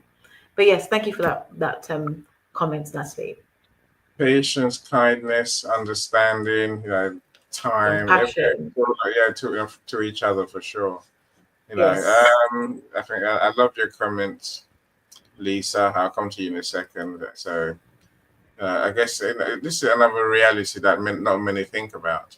As Natalie says, your milk ducts will still form a little longer, and then you have to go through the process they were meant to, even with no baby to show for it. And I imagine that can add a lot your body of stress. still processes.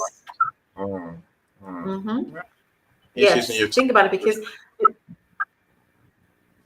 Yes, your body is still processing what you're supposed to experience, right? Just because you've lost that baby doesn't mean the next day everything's shut down, everything's back to normal. There's no such thing.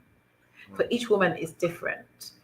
And so, And each man, as naturally yes, say. of course, and each man, of course. We talk about men.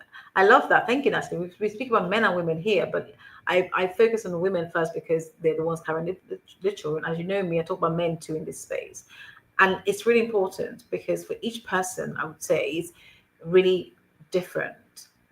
How men and women process information, it's also very different. So it's important that we do take the time. We are patient with each other and with ourselves. You have to do that difficult work with yourself first before you can begin to articulate, before you can begin to express yourself to the individual that is right in front of you, right? Let alone when we have to go and express that outside our homes to a healthcare practitioner or our employers, at work, because miscarriage doesn't stop when you get to work. That feeling, that process, that hurt, that anger, that grief you're going through doesn't just take a pause whilst you walk into your respective business or workplace and say, okay, I'll just wait for you here by the door. When you're finished for the day, you can return and pick me up and walk with me. That does not happen. What happens is we walk into spaces with the same feeling. The difference for some, we learn to manage or we learn to wear a face mask and try to be okay in a work environment so we can, goodness me, last the day and we can make it through that day. Just that one day is important that we can make it through and go home and repeat, rinse and repeat next day. So, yes. Yeah, Alexis, you made my day, right? Really, you have. Brilliant comments. Responses are excellent. Today, this event has brought up the need to take time to process again. Yeah, Wow. if we say one person gets a benefit, Absolutely. Thank you, Alexis. just thinking again, that makes it worth our while, my friend. So thank you so much, Alexis. Look, do Thank enjoy you. your Thank day. you. Thank you so much. I say Oh, Michael's thank you listening. so much. So we'll come to Michael in a second. Okay, We love you, Ciao. Oh my Lisa. God, Lisa's here. Wow. To expand Oh. about having scars and no baby is very hard to overcome. So I had to tell myself that my C-section scar was a reminder that I was a mother, albeit for a Yes. short while, and that's a blessing. Otherwise, it's a reminder of the pain of loss. And here's another thing, and thank you so much for that comment. And if you put a comment back up, please. Yeah. Thank you so much for that comment. That's the other thing too. I have to remind you guys, the negative, headspace. We spoke about not having a baby or the options that we could, the routes we go down to achieve that baby goal. For some, that doesn't happen. But those scars still remain. The scars are still there. They do not leave us, they do not go away. That's a physical, and that's the other thing we spoke about physical just a moment ago. The physical aspect where you're still lactating after experiencing miscarriage, when you still got those scars to show exactly your journey. I say to my clients, embrace it. Tell yourself, is my journey. I've been on this journey. And yes, I do not have, I say evidence. So baby to show for this journey, but I'm a proud mother. You're still a mother. You may not have a child to show for your journey, but you are still a mom. And nobody but nobody can take that away from you. That's the beauty of this journey, the beauty of life.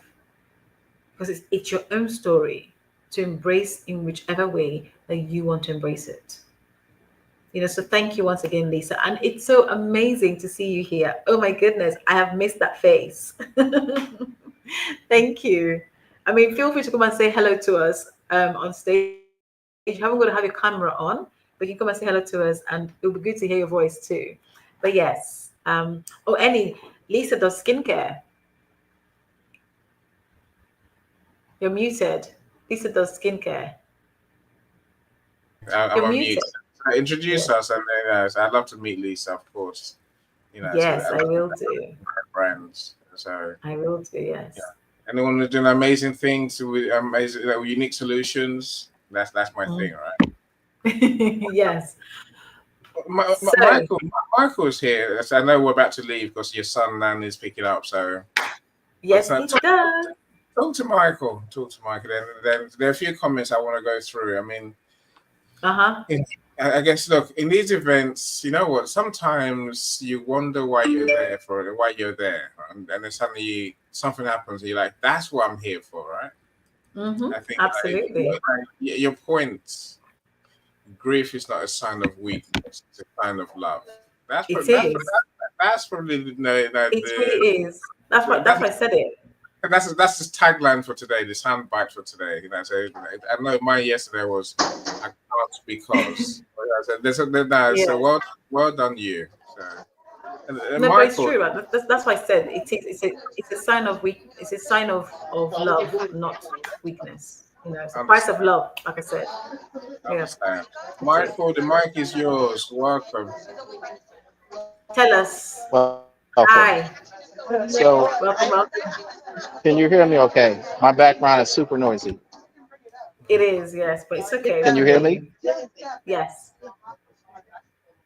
Okay. So, I'm at the YMCA, Uh huh. right? And this is your new collaborator, state senator. They have a booth here at the YMCA. So, this person that I just made a pitch to about the importance of your segment, the topic that God Mm-hmm. inspired you to bring to the world, there are golden ages here. I was just talking to one of them that Sure. still grieves over the loss of their child. They Mm-hmm. got gray hair, look a little bit older Yes. than me. But my point for saying this is see this little space right here? Sure. I sat in it for the first time yesterday. Whoever Okay. Mary Batty is, she's worth my time now to find out who she is because they thought enough of her to leave these benches in her honor.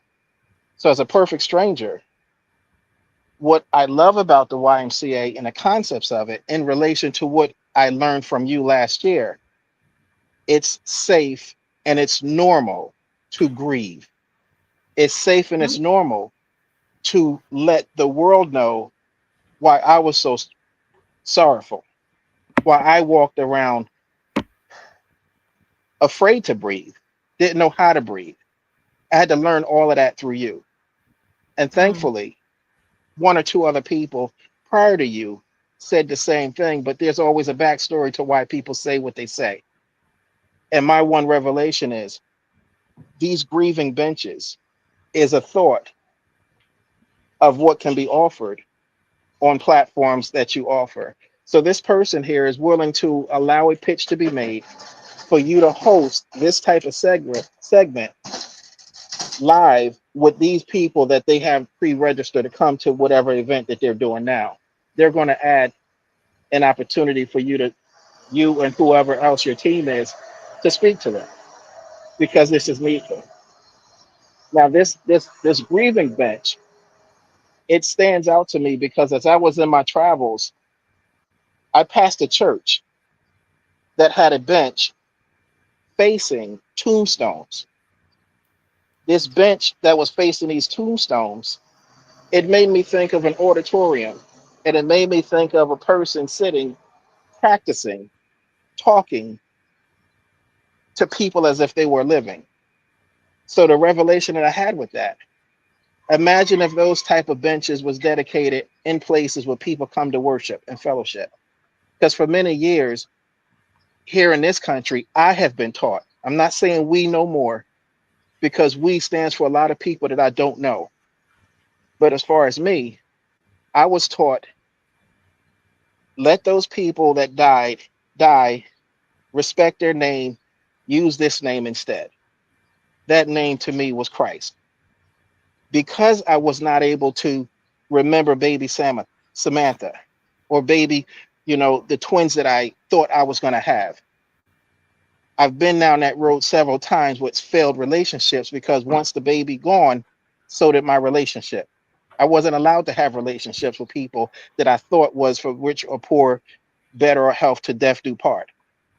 Thank God I never made it to that process where I heard these words into me and made me think that these people were going to be here for the rest of my life.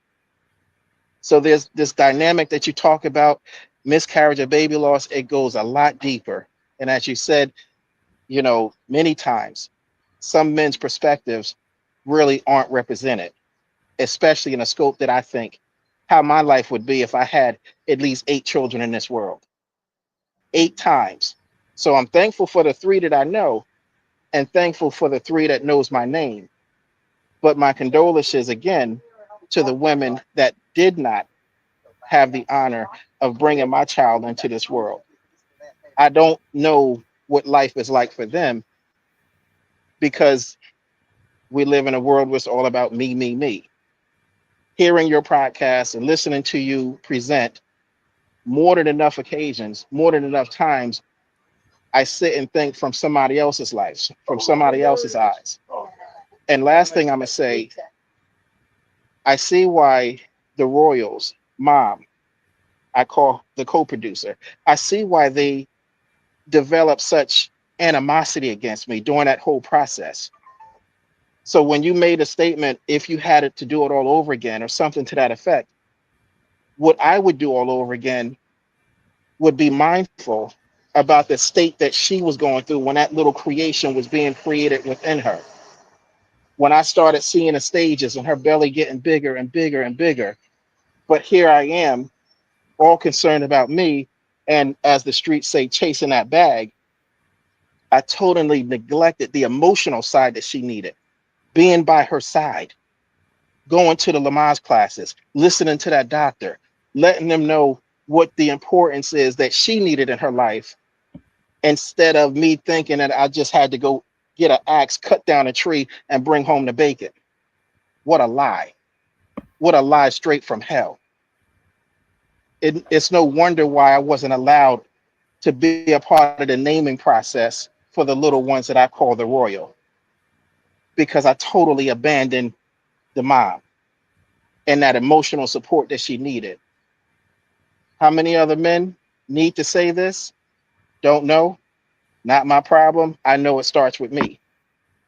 So love to me has always been action. And I'm glad that right now I'm able to acknowledge that on my own accord instead of somebody else making me see life through her eyes. And I'll say better late than never at all.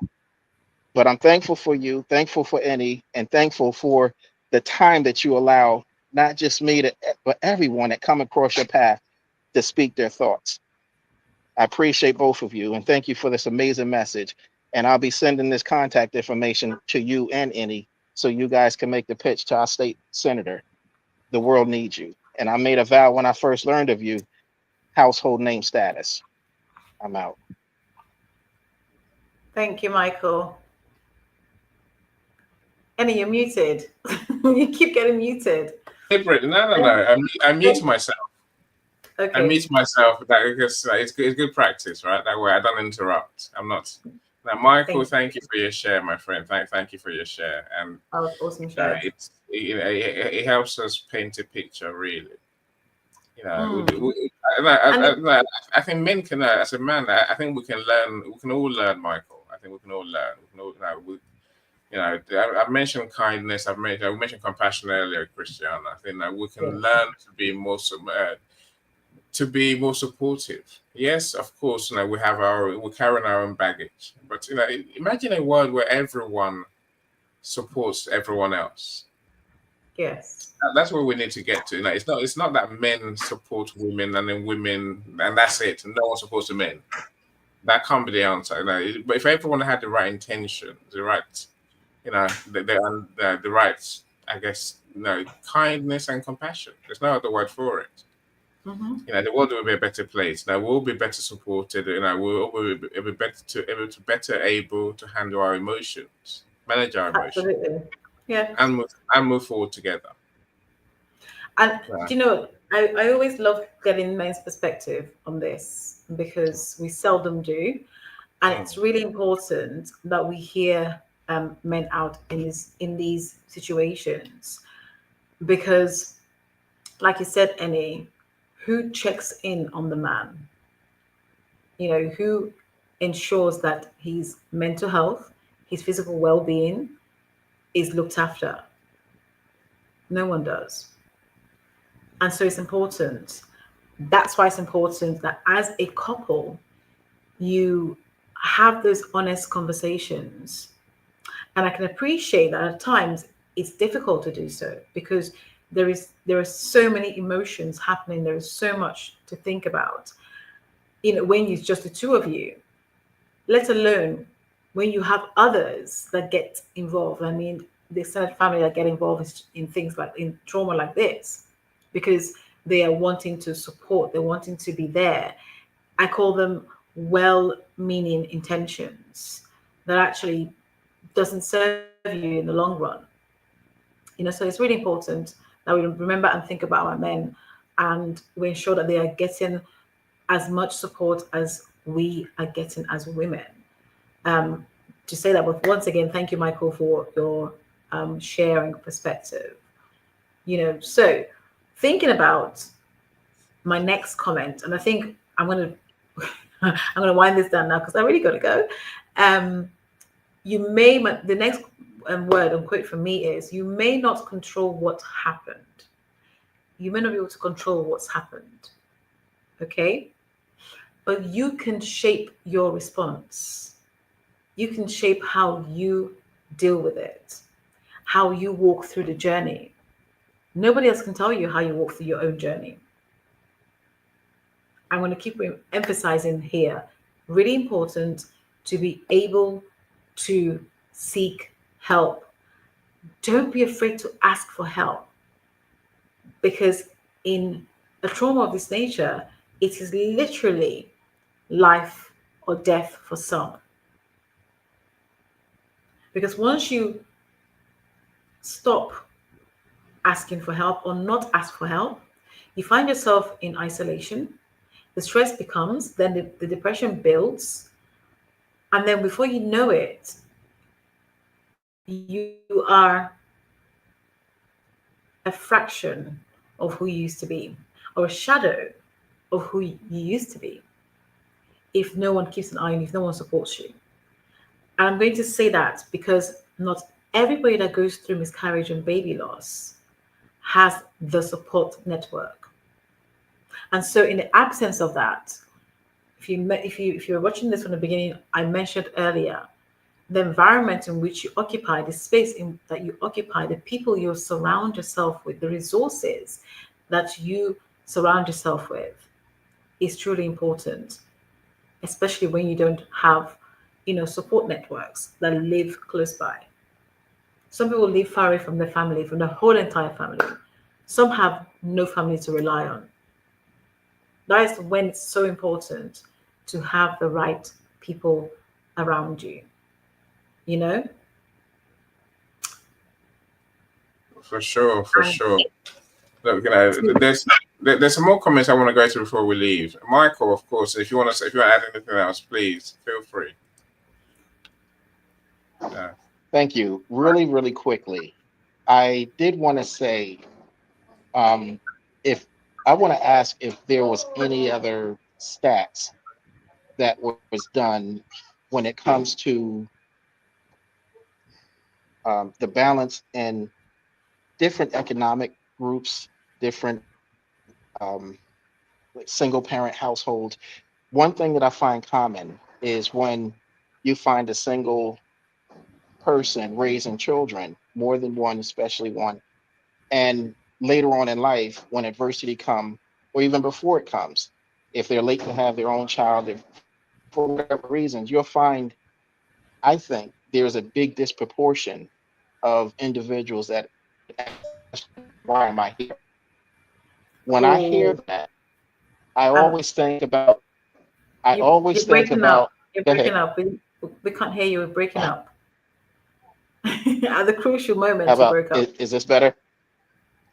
Is Just this about better? because your screen is Hello. crackling. All right. Yes, Let me.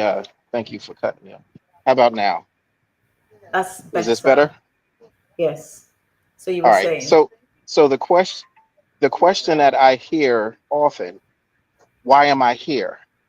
When I Hmm. think about different family structures, that question I never hear. For instance, Hmm. when I went to school with a person who was Jewish and they had 17 other siblings. And the Hmm. one thing that blew my mind was when I asked about their parents. And they Yes. said their parents created that environment because they said when they were younger, as teens, they said one thing they wanted to do was be self sufficient. And within that family, they have a hairdresser, they have a baker, they have a doctor, they have a lawyer, they Hmm. have the whole nine. Yes. So each person that came in this world, it was Hmm. like they were designated with a certain task. So they knew Yes. exactly what their assignment was when they came in the world. Ever since I heard that story back in 97, I said, I'm hooked. I wanted that same thing because some people, when they ask the question, why am I here? One family member, for instance, didn't understand why his dad was not there to support him in these athletics roles that he played in. And when he looked around and seen everybody else family was there, he said, this is a culture. They grow up like this. He learned later on in life to master that skill set, but he still wondered, why wasn't his parents there? And this Hmm. begs the question that I started raising. If that question was asked on, in a poll, you'll find a disproportionate of number of people that come in this world that didn't ask to be here don't know why because there was never an assignment attached to them. And that assignment, I can safely say, God has been always the blanket. Like, write that check, charge it to God. He'll take care of the rest. Hmm. Others know from birth because they're now being trained and they're being groomed so that when they grow old, it's not even a task, it's not a work, it's just, you know, Yes. it's it's automatic. Yes. Of course. But the I last get thing I say, your point. Um. if you're out dating and if you see something that catch your eye and if it's like and then if it waves back at you, you already know what you want to do and you already know the end result. But 5, 10, 15, 20 years later, when that little package is created and it's when it's in the world, they really don't know how to approach the person that they say, oh, so you're my dad. Oh, so you're my mom that gave me up for adoption. And the question is, do they have the capacity to say, she looked nice in those jeans, that's why you're here? But who really prepares for that aftercare?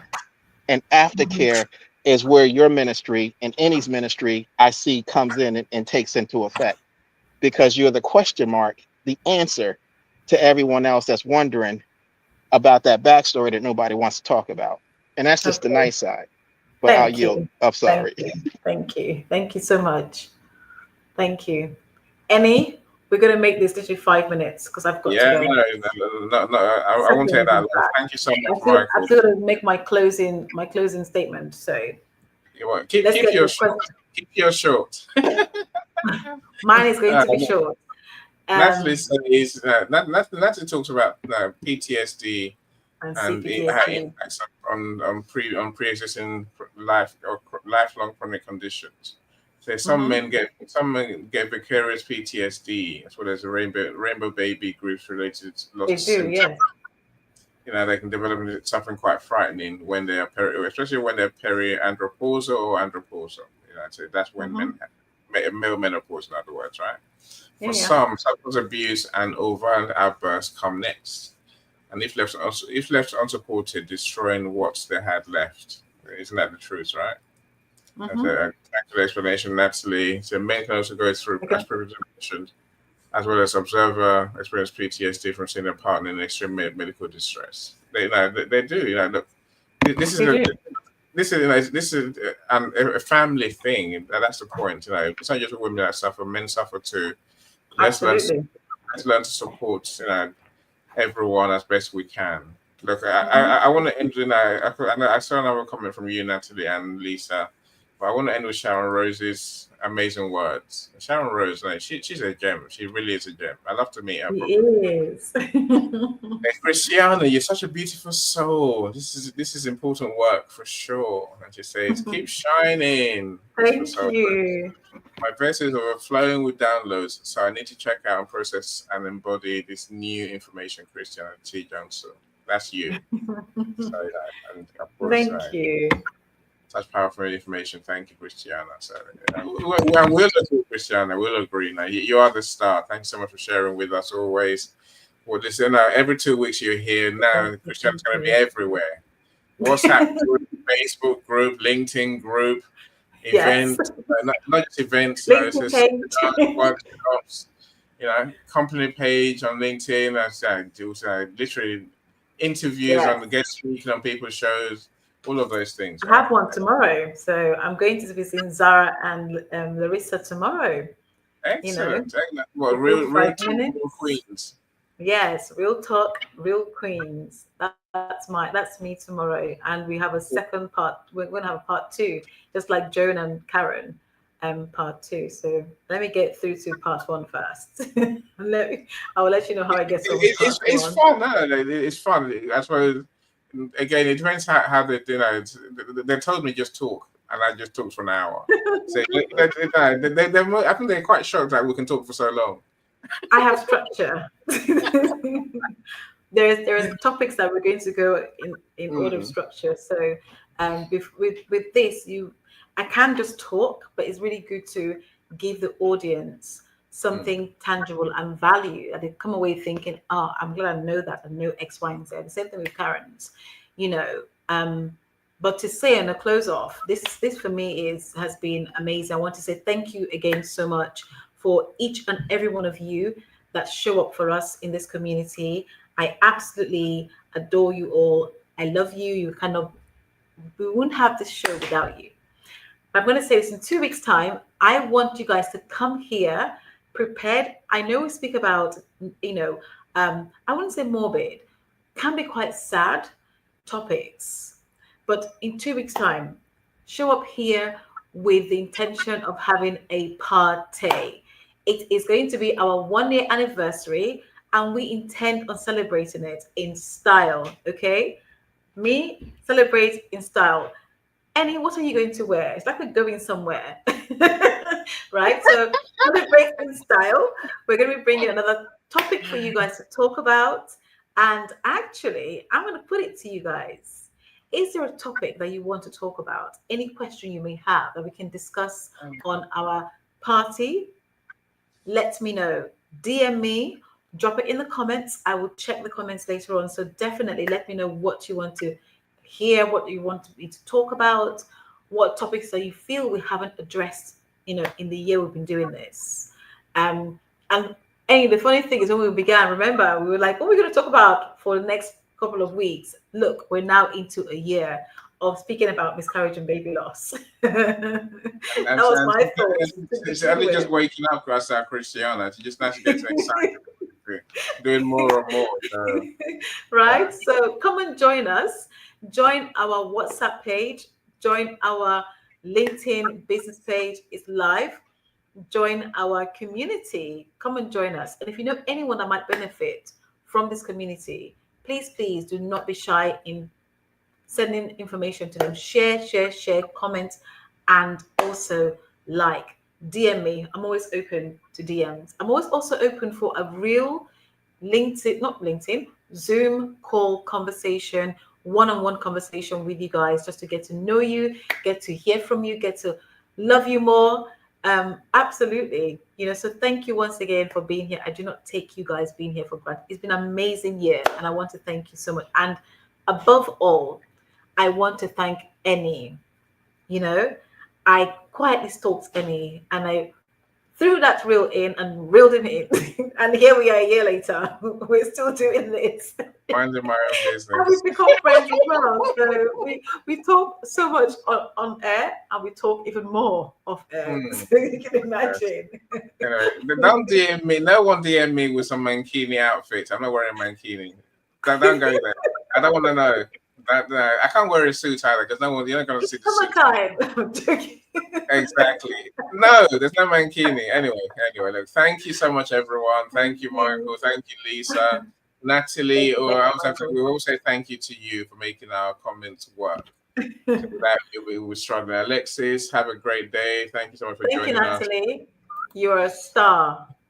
And the many others who joined us today, thank you so much. Look, do get in touch. Dr. CJ, of course, I see you there. Sharon Rose, yes. So many people joined us. So thank you. Love you guys. Join us. Let's see what we have for you. On as our last show for the month, our anniversary show. She tells me. All I want is the food, Christiana. Send the food. The food. I'll send it through my screen. Can you spell it? No. They haven't invented smell-o-vision yet. So I'm coming to they choose right. Pounded yam. And a goosey, yay! And the beans, and the beans. I want the whole spread on my table. Your beans are still in my freezer. Yes, I'm waiting. No, we're working out today, Christiana. Anyway, go and get your starch for us. Natalie made me laugh. She said, "Get a drink of water." I was like, "We can talk forever, Natalie. Trust us. Trust us. We can." But let me go and get my child. Let's end this show. Everyone. Folks, thank you. Take care. See you guys soon. And don't forget, we have a paid event happening next month on the 19th of August. BST, 7 to 9 p.m. We have our VIP and we also have our standard ticket and recording only. DM me for more information if you want to know more. I'll be talking about this in 2 weeks' time. Once the flyer goes up, then put it in the comments later on, right? I'm going to send it to all of you so you can send it forward. Awesome. Take care, everyone. Take care. Bye. Bye. Goodbye. Every single moment is a new beat to your drama. She's success with Global.Media.com and celebrating with or without champagne or rum. She's success with Global.Media.